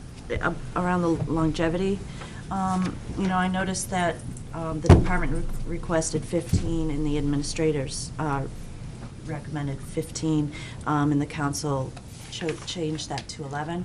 I'm assuming that 15 was based on your current staff and what that longevity that longevity pay would cost. So where did the town kind of find the 4,000 to deduct? Do you know what I mean? I can help. This is, this, Got it? oh, go ahead. If you go to the next page, you look at the performance recognition. They took what, there used to be the bonus out of the 15 and gave it a separate line item, so the town knew exactly what they were spending on employee Okay. recognition. It is a cut, but I think that everyone felt that the bottom line between the two would be sufficient. Okay. All right, thank you. And the 11,000 covers what we pay in the performance, in the longevity pay at the present time. So just is reflecting what the town is paying out in that regard. Okay, so, and there's no, 5 years that are going to be a 6-year next year that are going to kick in? If we have, we've budgeted them into that. Okay, all right. Nobody loses anything that is presently receiving longevity pay. It continues the plan, and, might increase in future years because people are coming on board, and we make those adjustments. Okay. All right, do you want to move on to, let's see, you did employee benefits, insurance, and debt service.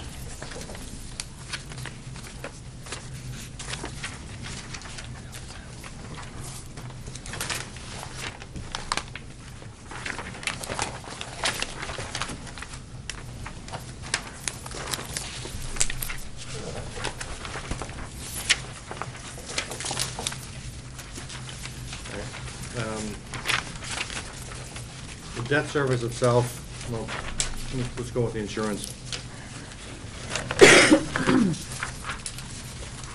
Basically, it's based on historical costs.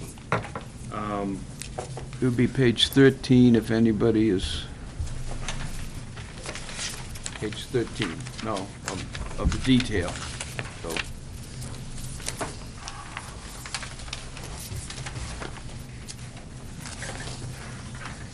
I'm sorry, Don, go ahead, please. Yeah, we were advised that insurance itself will be going up 9%, so that's really the difference in the increase in the budget over last year. One of the benefits, if we go with one carrier for our health insurance, they also carry our other insurance, and we'll be getting, if that's approved, we will be getting at some point reductions of our liability insurance and our other insurance. But that's not reflected in here at this point, because we really don't know. The council has not decided which way we're going to go with the insurance at this point. But that could be reduced next year. Questions? The debt service, and the debt service is the debt service. As Ed mentioned earlier, we put in the third line within the debt service for the cost of the bond for the Public Works building. That's the change. Questions?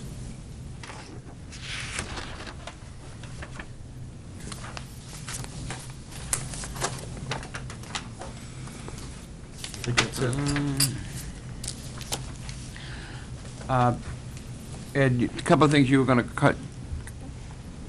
talk about was legal, conservation, and economic development. Sure, our legal budget, It would help if you told us what page it was on so that we could, in this new Okay, thing, well. because of, I don't-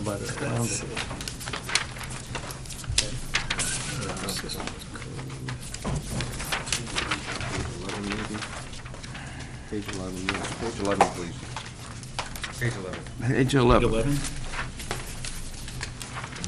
Okay, page 11. Our legal has, Yeah, which one?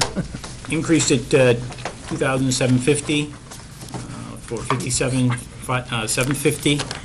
It's just basically all legal costs are paid from this fund, whether it be for the planning and zoning board, the town council, whatever questions we may have. It's all relative, it comes out of this account right here. Question. Yep. Several years ago, hiatus, whatever, but there was, all various departments had their own legal. And my recollection is when the council decided to put this all under one item, all requests for legal had to go through the town administrator before who they would hire and whether the town administrator. Is that still a policy before any board wants to go get a legal opinion or anything? It has to go through the administrator? No. When The did that the change? zoning board recently brought on board Tim Bates for their legal counsel. They interviewed him, he was recommended. Tim Bates is a very highly qualified municipal law attorney. His rates are much less than what I guess they had been paying in the past for legal consultation. And so they went with them. I don't, if they wanted to use him, they consult with him and we pay the bill for that. Don't try to regulate that cost or anything for them. They use him judiciously. And same thing with the town. The council as a whole, we have several different attorneys that we use at different times. Right now, we're negotiating a new contract with Comcast, and we're using the Rob Chandella of Donahue, Tucker, and Chandella. There are, instances that we use the attorneys at McNeil, Gallo, and Taylor, for different things. So we use, different counsel in different areas because of the expertise that they carry. So basically, you have no control over this item. I have control because I watch it. If I'm seeing it, going crazy, I look at every single bill that comes through. Oh, I did. And So basically, it's not, when this was done this way several years back, it was to give some control and direction to legal expenses, so not every different board could say, go to hire an Right. attorney and whatever. But you're saying that doesn't work that way anymore. Each board can go hire, No. get their own? No, if the budget committee showed up and said, we want to hire legal counsel, my first question would be, for what reason? We'll use, the town's legal. If you have a question, Well, it does go put a through you. letter and we'll send it over there and we'll get the opinion that you want. Or let's take a look at what the law says. To the extent that any one of us can open the RSAs and read the law and come to a conclusion, there isn't a need for us to go to get legal counsel. The times that we go to legal counsels, if the law is muddy or there is a question that needs to be addressed of a legal nature, then we send a letter over there. But, to just pick up the phone and start talking to legal counsel, as an example, Recreation, Jim Hilton, Rec Director, came into my office the other day. We had a visit from the state that suddenly feels that the Recreation Department needs to have a specific license. And so we sat there, we looked at the letter, and, Jim's saying, this is incorrect. We had a conversation, I said, talk to FX, give them a call, send them the information, let's get it, because they're gonna come in now, sort of regulate our Recreation Department, because we have an after-school program that, 6- and 7-year-old kids are at. The law says that we're exempt. So we have to, that's an issue. Let's have a discussion with legal counsel on that and get a ruling as to how we should go and how we should proceed. But to just come in and say, I want to talk to legal counsel about X, it's like, no, I don't think, that's not going to happen. They still have to come to me, but the zoning board doesn't come to me and ask, can I call Tim Bates? It's like, you've hired him for a counsel on a particular issue, deal with that. But they don't just pick up the phone and start calling. If I'm looking at the bills and I see that, just a call discussion about X, Y, and Z, it's like, I'm going to go up to Diane and say, can we talk about this bill? Because it just seems to be, what are you talking about here? I try to watch what's going on. I look at what they're telling us the discussions are all So you about. say it's not appropriate for individual members of the board to call the attorney to get an opinion? Generally, if a council member wants to call legal counsel, we'll have a discussion about it. And generally, I'll say, I'll make the call, Attorney X, I'm calling because there's a question about this. And my specific question is this. And get the opinion, and, the council will review it and go from there. But I don't think it's, I know I've been in instances where communities have not regulated it, and, an individual selectman at the time would pick the phone up and call legal counsel. We get a bill, and it's like, what? Why are we spending all this money? And you find yourself, oh, I called them. It's like, you don't have, it's not, that goes through the chair. So we try to maintain some kind of control over it. Okay. I've seen attorneys' bills run amok. What were actuals? Oh, you got 06, 07 was 43.2? To date, as of January 2nd, we've expended $46,661 on legal costs. I'm looking at 06, 07 actuals, 43.2. And I guess I have to agree with your number. I don't know. I don't have that in front of me, Leo.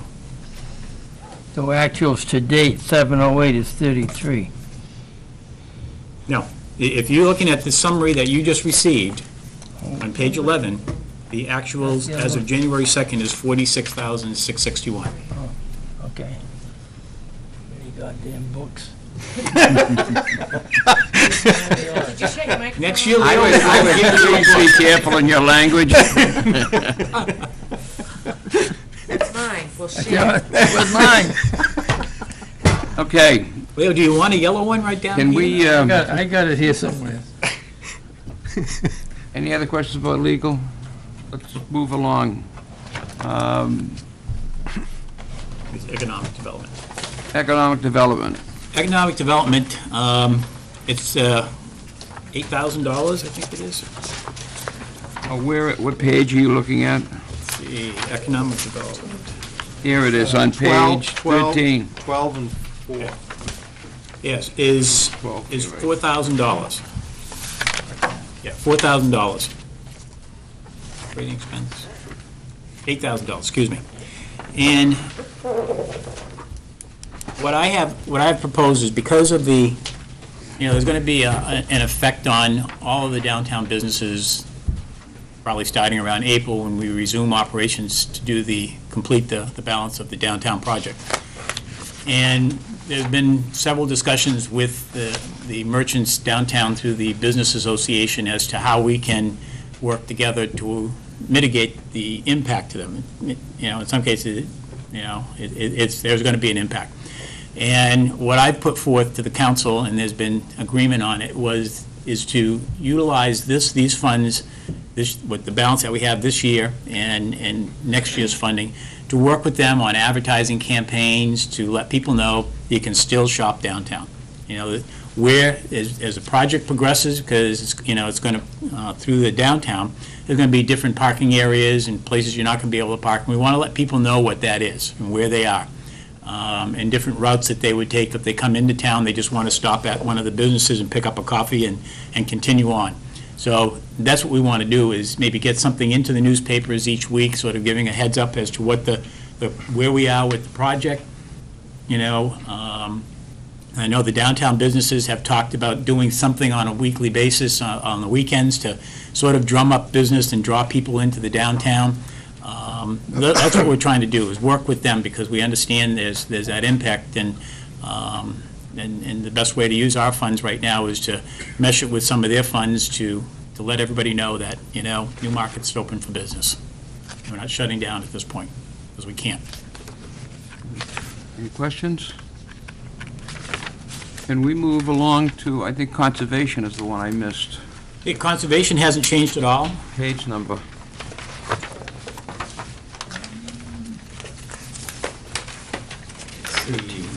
Page 12. Page 12. They haven't changed their funding.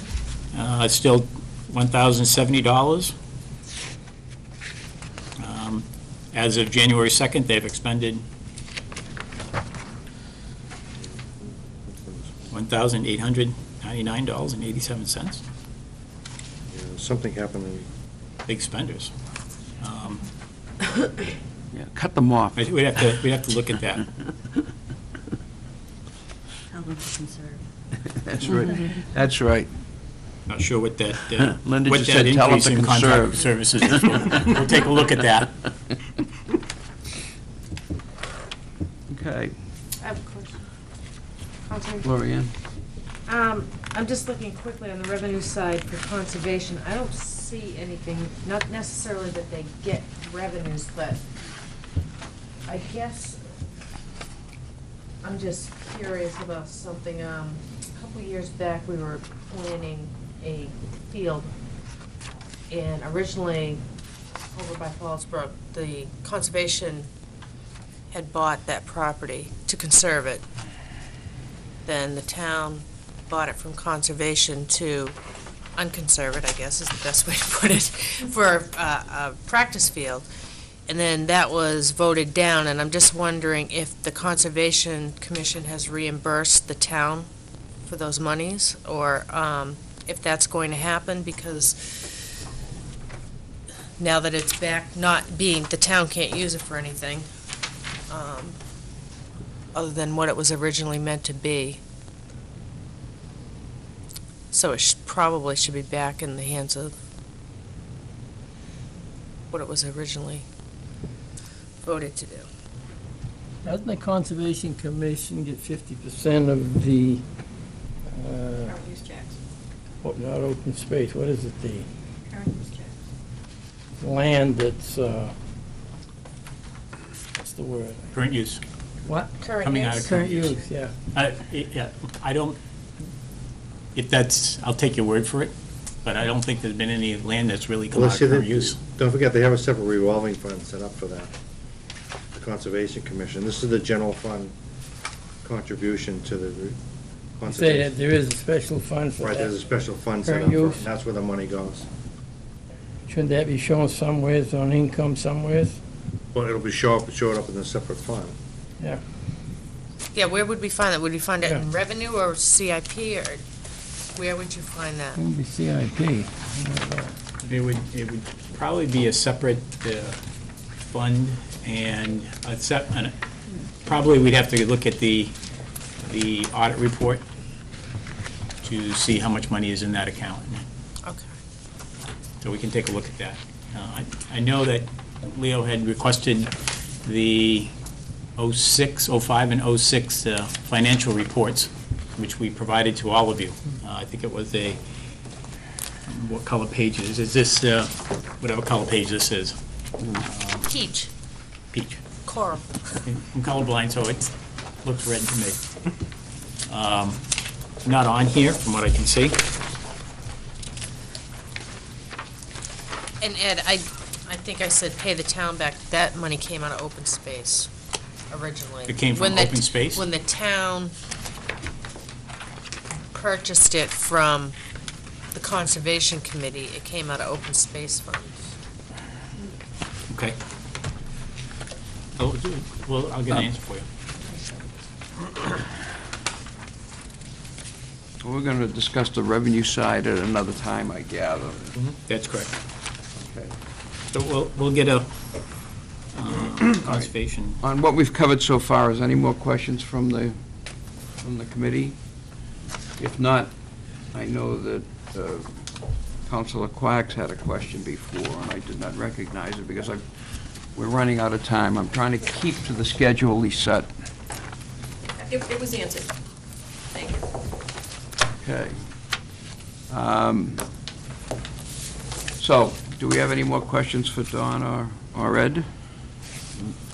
If not, we finished right on time. Thank you very, very much. Rick, I just have, no, and I have a question for you. Now, I have questions about Public Works and, They will be coming at another time. okay. I just All right, wanted- they yep. couldn't appear at the present time. Yeah, he's, the Public Works Director took the advantage of Plowing a 3-day snow. weekend, and he's snowmobiling, so he's up north.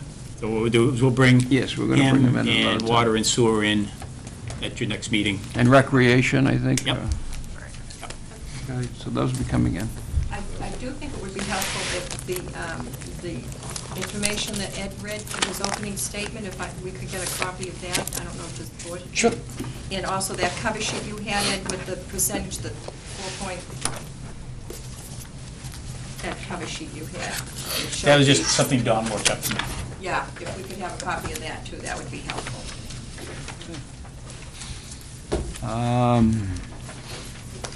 You need the chief? Oh, No, that's scheduled till 11:30. I think the next one is me. And Leo. For the capital improvement program.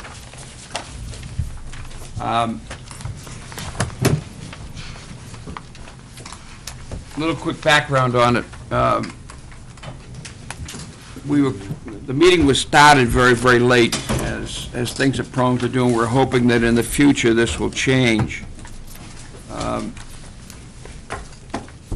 We interviewed all of the department heads, and on this thing, I don't even know where the pages are. I know I was looking in the book for the full detail. You should have one of these. It says Yeah. final Okay. version on it. Capital improvement, here we go. Final version. I put mine in my book, but they did give you out a separate copy. In any event, the members of the committee were myself and Leo from the Budget Committee, Peter Roy and John Badger from the Planning Board, and Diane Hardy, the town planner, Don, and Jennifer Jarvis from the board.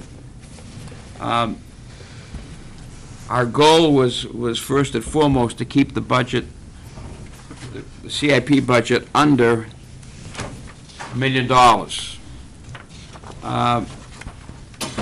In talking to the various committee heads, we found out a couple of things. One is that this is really about the first time that it's ever happened that they have met with the CIP and were asked to present recommendations.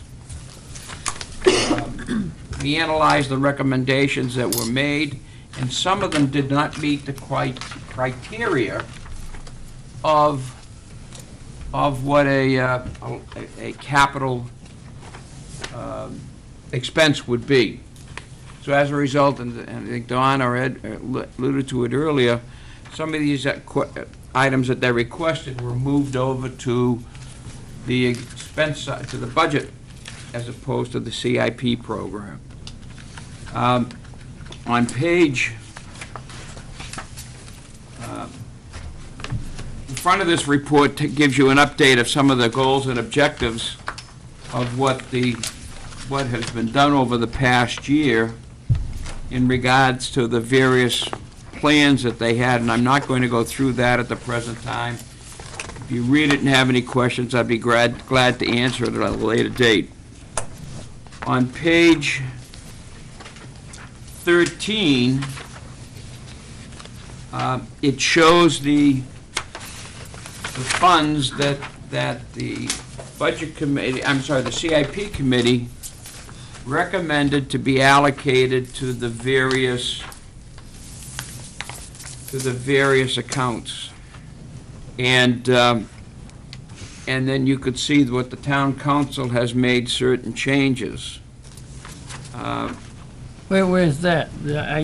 I don't see on mine. They have Council changes. They have a separate sheet. Page here, 13. and I don't, That's what I'm If you look at what I passed out earlier tonight, this here, if you look at page 13, that's the capital reserve. That will show you how the changes were made.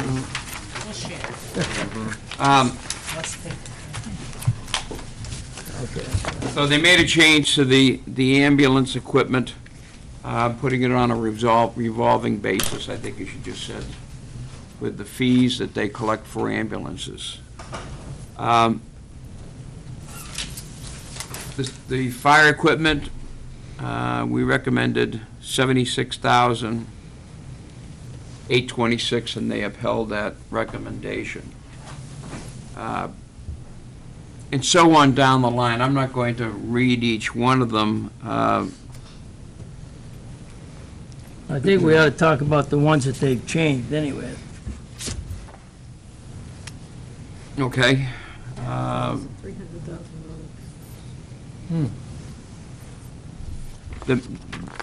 Besides the taking out the ambulance department, they lowered the Veterans Memorial Trust. We recommended 10,000, and is what they recommended last year, and the council lowered it to $5,000.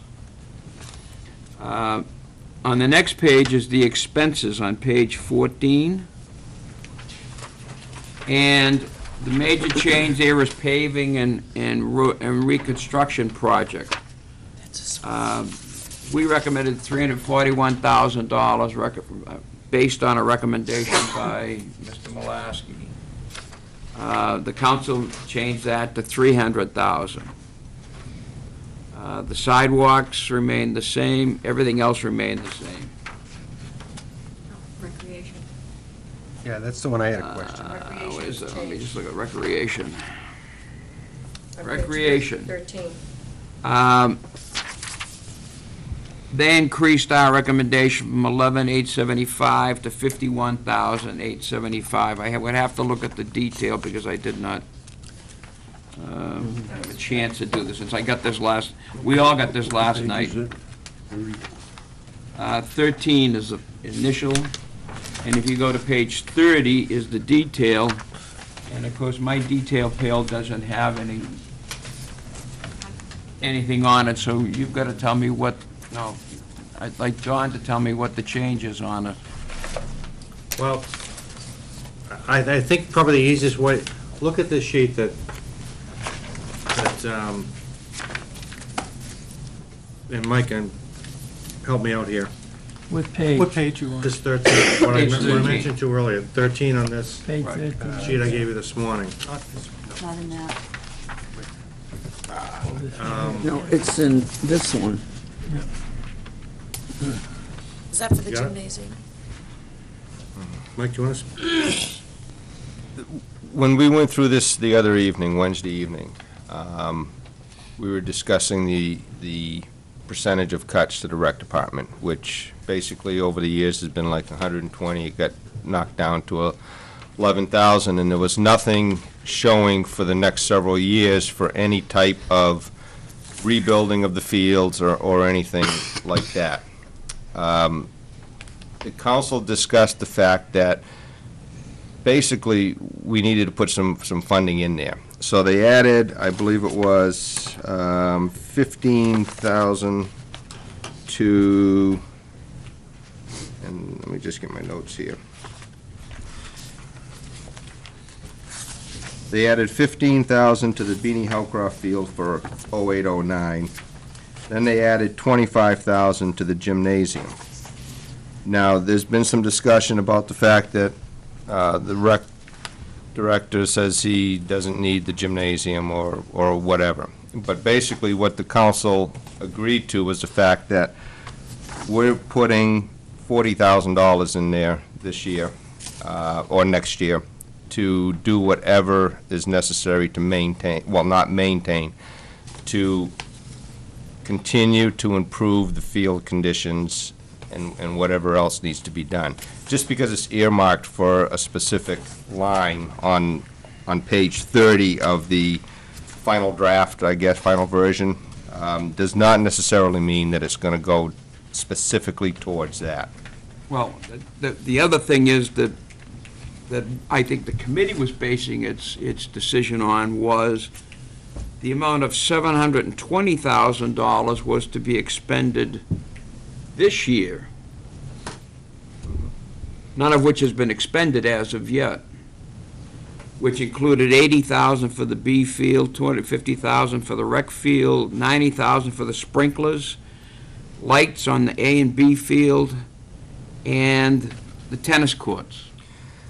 Okay, so So that money, the 720,000, was going to be expended for that. Jim never gave us, nor Rick never gave us a recommendation for some of the things that the town council has come up with. Because we don't know how much of this money is going to be expended, and it's still available, as you said, to be used for whatever you want to use it for. Rick. Let me just finish what I want to say. In regard to the gymnasium, the comment made by the recreational department director was that if the town builds the new school, then they won't need another gymnasium. And as a result, they decided not to put any money aside for that. And that was the reason that it was based on, that the committee made its recommendation. I have no objection at this point in time for these, but I just wanted you to understand how we based our decision in regard to them and the discussions that took place. Okay, I'm sorry, Gary, go ahead. I can answer a lot of your questions. The NYAA is involved in this pretty heavily, and that money's been sitting there, and we just got approval at the last town council meeting to expend the money. And we're in the process of Portion getting... of it. Yeah. And we're in the process of getting bids for a sprinkler system on the A field, a new backstop on the A field, dugouts on the A field, a new scoreboard, and breakaway fence on A and B fields. And they're going to put a safety fence with netting between A and B fields because the balls go back and forth and people get hit.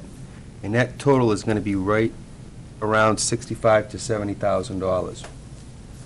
Now, in the spring of '09, the B field is going to be retrofitted.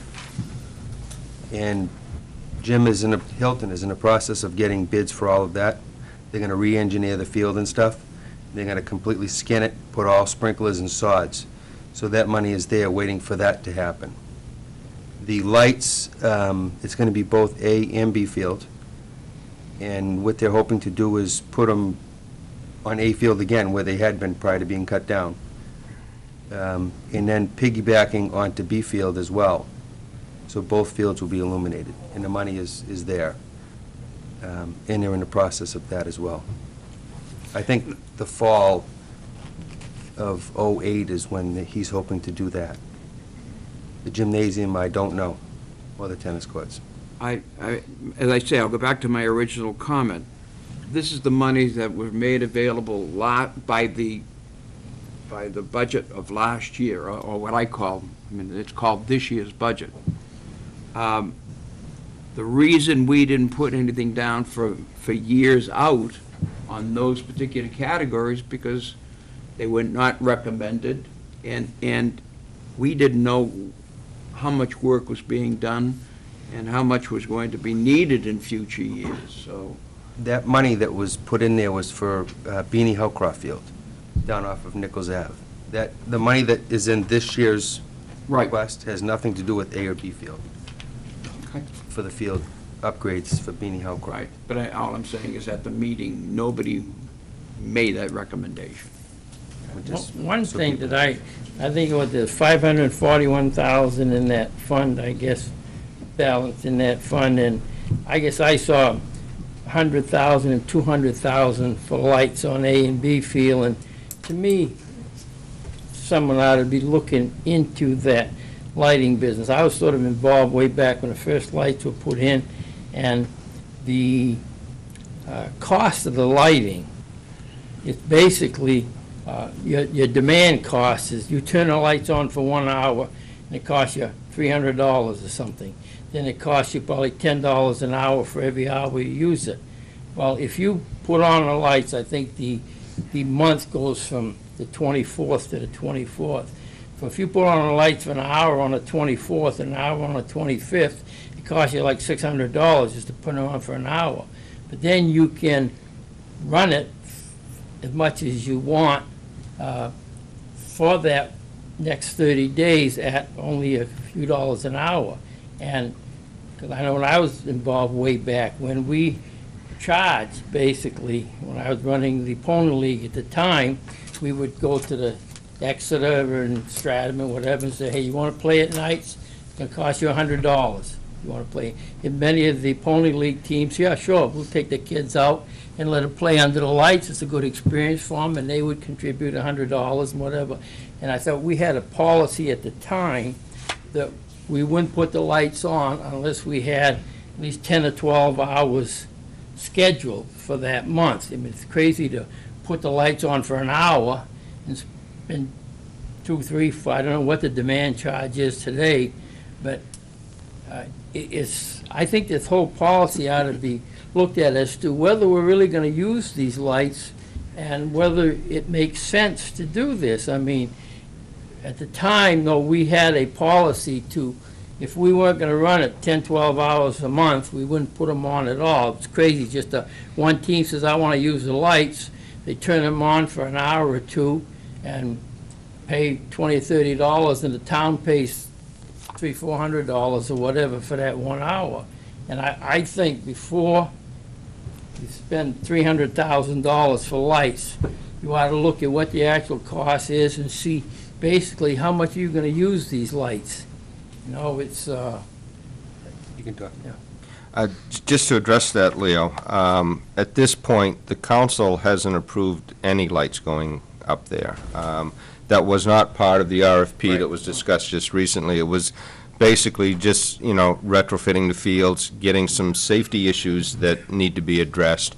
But the lights, you know, or the dollar value for the lights has not even come to the council at this point. No, but when we have the CIP committee, we had a book, and I guess I get it back here, but what they were planning to use the $541,000 is presently in this recreation fund, and $300,000 of that they plan to say use the lights for them. And But as I stated earlier, when I started this conversation, it was brought to our attention. I think Councilor Quox can verify this, that, you know, it's basically a recreation CIP.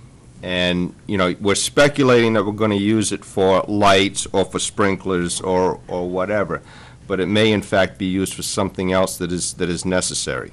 So there's a chance that there may not be lights. There's a chance there may not be sprinklers, although I believe that was part of the RFP that's going out. So, you know, I mean, there are various line items there, but, you know, each one of them will be discussed, I'm sure, at length with the council as far as the expenditures are concerned. Well, I guess when we came up with the first CIP recommendations, we were at $1,200,000, and we said, okay, we got to get this down to get under the 1 million that we were striving to get. And with this 540,000 in the kitty already for the recreation department, and with the fact that Jim sort of said, well, no, if they're going to build a new school, this gymnasium, we probably not planning to this, and 100,000 is going towards that.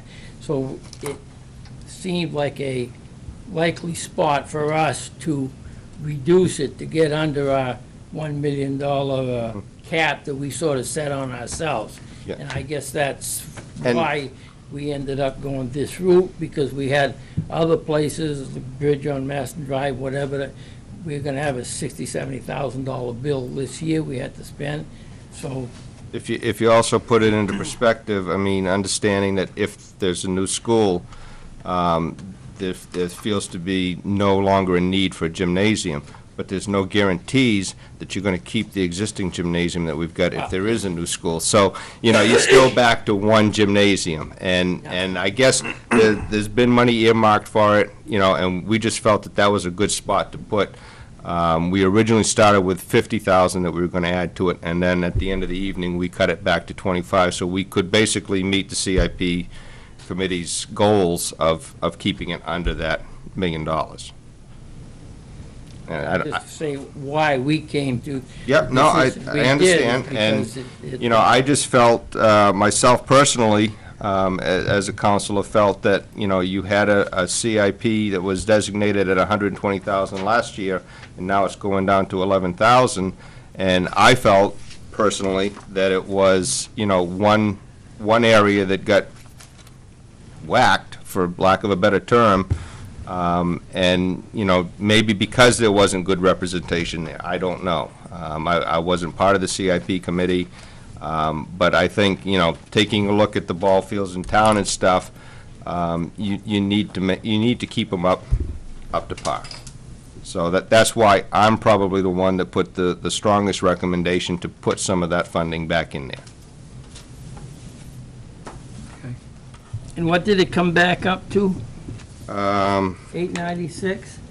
51,875 is what the final, 40, increased 40,000. yeah. And I heard a comment Then he took tonight on the 50,000 out ambulance of of 5 years now. I'm sorry, Leo? I heard a comment tonight on the ambulance replaced every 5 years. I thought it was 10 years, and we cut it back to 7 years. 2 ambulances. I know, but, On 10 years, so. so on a 10-year cycle, one every Right. 5 years? Yes. Okay. And that's a revolving fund that's going to take care of itself. So Yeah, I basically, mean, Bill, that's one you of had the a big question. items that come out of the capital. We brought it down to 896, okay. Bill, you have a question? And then, A couple of thoughts, Mike. On the council, I used to live in Bedford, New Hampshire, and I used to be involved with the baseball and basketball and recreation programs. In most cases, they were self-funded. The town really didn't contribute. We put our own lights up. We charged, the town really, at that point, really kind of stayed out of it. It seemed to work quite well, and certainly saved the taxpayer a lot of money. And I'm wondering, there was a comment has been made to me that the recreation department and the ball fields and all that could be a self-paying entity, really leaving the tax right out of it if it was handled properly. And I'm going to discuss it with the recreation guy when he comes, but I'm wondering if there's any contributions by people who use this. I mean, like, does the Little League pay, or the Babe Ruth League or whatever? Are they paying? Do they have fundraisers that they put into these fields? Where I came from, the town didn't do the fields. I mean, the Little League got together and did the fields every spring. And we wanted sprinklers, we raised the money, at fundraisers and put them in. And when we wanted lights, or we wanted baseball batting cages, they did it on their own. I've had several conversations with Mr. Hilton in regards to this, and for the most part, when you really take a look at the recreation department, and maybe Don can verify or at least acknowledge that I'm headed in the right direction on this, that the revenues generated from the rec department pretty much covers their expenses with the exception of salaries and wages. So they are to some extent self-funded. Now, when you get into these ball fields, there are different entities that use it. The rec department uses it, the various Newmarket youth organizations use them, the town themselves, private individuals use them. So, I mean, Adult baseball leagues?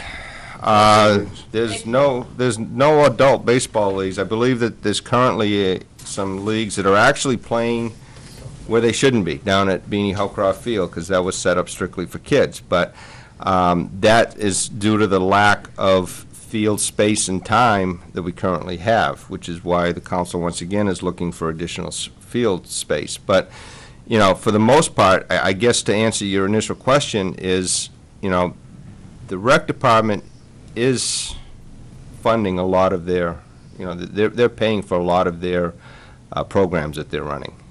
How about how about Little League and Babe Ruth League, Pony League, whatever, American League? Gary is probably a lot more up to date with that than I am, so.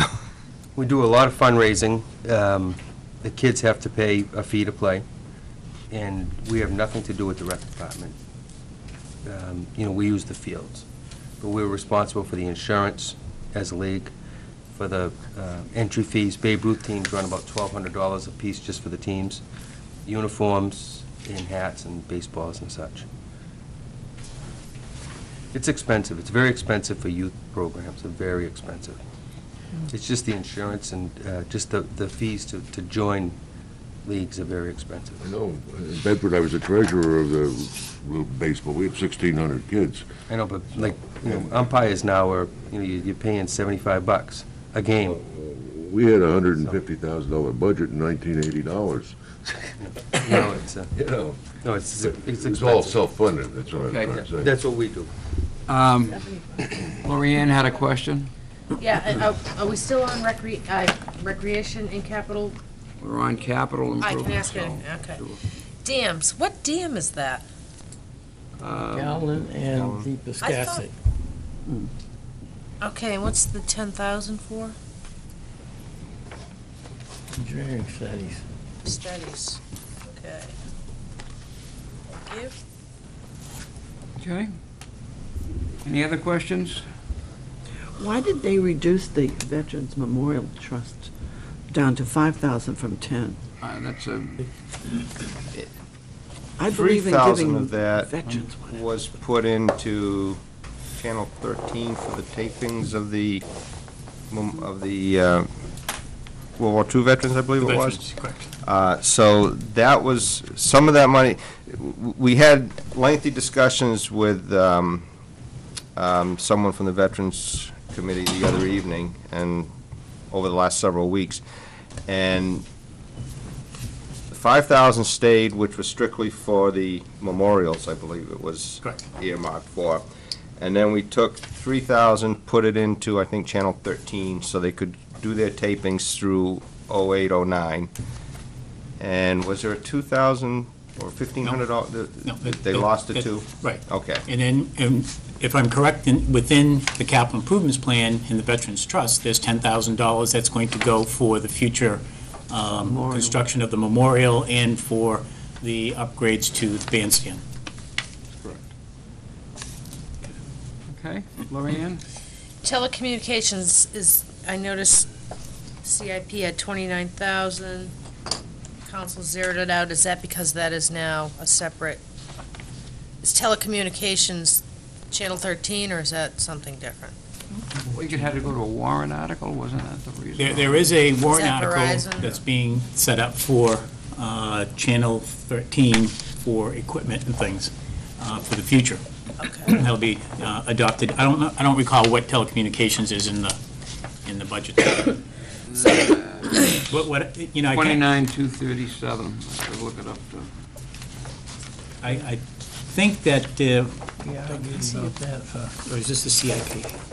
Used to be called telecommunications technology, then they sort of took the technology out of it and renamed it, and You know, that the part of the problem that I had in working with the different categories is because in the past, the town had monies that went into capital reserve and it had capital expenses. And when I was looking at that, not really understanding all of it, there were some places that I was putting money, as an example, within the budget, there was public works equipment and public works vehicles. Public works equipment had, I guess, $93,000, and public works vehicles has zero. I'm looking at, I go into this document, the capital improvements plan, and I see that vehicles is supposed to be funded, because it says equipment and then public works vehicles. So I'm trying to understand, we need to have a consistency of terminology, and that's one of the things that we're going to be working on. So I was putting money in certain other parts of the CIP plan, trying to understand all that. If there was no recommendation by the CIP committee, I didn't put a recommendation unless my understanding of it was different. You know, and I also, in some cases, increased the amounts because I felt that what CIP committee was putting in wasn't adequate to do and accomplish what we're trying to accomplish. Everybody's got their own tasks to do. CIP made their recommendations, town administrator made his, and the council has made theirs, so. It's just a basically one thing on, like, police department, we used to have a capital improvement for every year to be put in, and this year they changed it so that 30,000, the cruiser that goes in each year is going into as an operating budget, and the CIP is only going to be funding the chief's cruiser every so many years. So that's why 30,000 was taken out of the CIP and put in the operating budget, and 11,000 was put in each year or something similar, so that every third or fourth year, or whatever, the chiefs, the detectives, or whatever think. So they're not apples to apples anymore. And I guess just to follow up on that, and if Councilor Jarvis was here, I'm sure she'd be saying this, that, you know, the CIP committee sort of came into existence last year towards the tail end, and a lot of things were compressed because they had to meet a certain deadline for the budget. And what we're hoping to do is start that process a little bit earlier, probably Exactly a month correct. after the budget's adopted. They'll probably be back in session and start looking at things and coming up with a better plan and better recommendations for those accounts. So it would become a lot clearer for all of us. And I think that's, you know, this is sort of like a transition year in a lot of different ways. And so that's what we're asking for is, you know, some indulgence as we all try to get our hands around this. Because I think in the past, the CIP, from what I understand, was done by finance and came down as a process. And now the CIP committee is becoming more involved in that process and understanding it and wanting to understand it and put forth a reasonable plan. Okay, I guess 1-0. I'm just going by the definition of what a capital asset I know. Why they put is two in the beginning of the CIP, and I'm assuming this, if it's a capital reserve, it's equipment. So I just was curious if you guys just decided we didn't need anything, or... What do you, what's the question? I'm sorry. I just want to know why, under telecommunications, this CIP committee recommended 29,000 and council has 0 now. Lorianne, it's listed twice. Yeah. If you go a couple lines down, you're going to see You see it again. telecommunication. One's got 0 and the other's listed. And I'm not sure what the actual discussion was on that. We put in $10,000 for software replacement, $13,750 for townwide telephones, and $54,87 towards computers. Okay, that's great. Can I just add to that a little bit? I think the way the council looked at it, you had basically, there were two sections in the CIP. One was the true capital reserve, which is money you're putting away for the future, and one was capital expenses. Now, you're looking at the two telecommunication lines. One line was your actual expenses, which your computer department was using to fund replacing computers and so on and so forth. What the council did was make this a true capital reserve budget and reflect the expenses in the areas that they belong. Okay. So you'll see once, there's a lot of formatting that they asked me to do, which I haven't had a chance to do yet. That's But fine. they- I didn't they- even see the second line, so Yeah, that's... they've made it more of a real capital reserve, as opposed to, some of the money would just go in and out. Yeah. The road reconstruction would go in and out in the same year. So now it's more of a long-term planning tool than a combination, a hybrid. Thank you. Any other questions? All right. We're 5 minutes behind schedule, so let's take a break for 10 minutes. Reconvene at 10:30.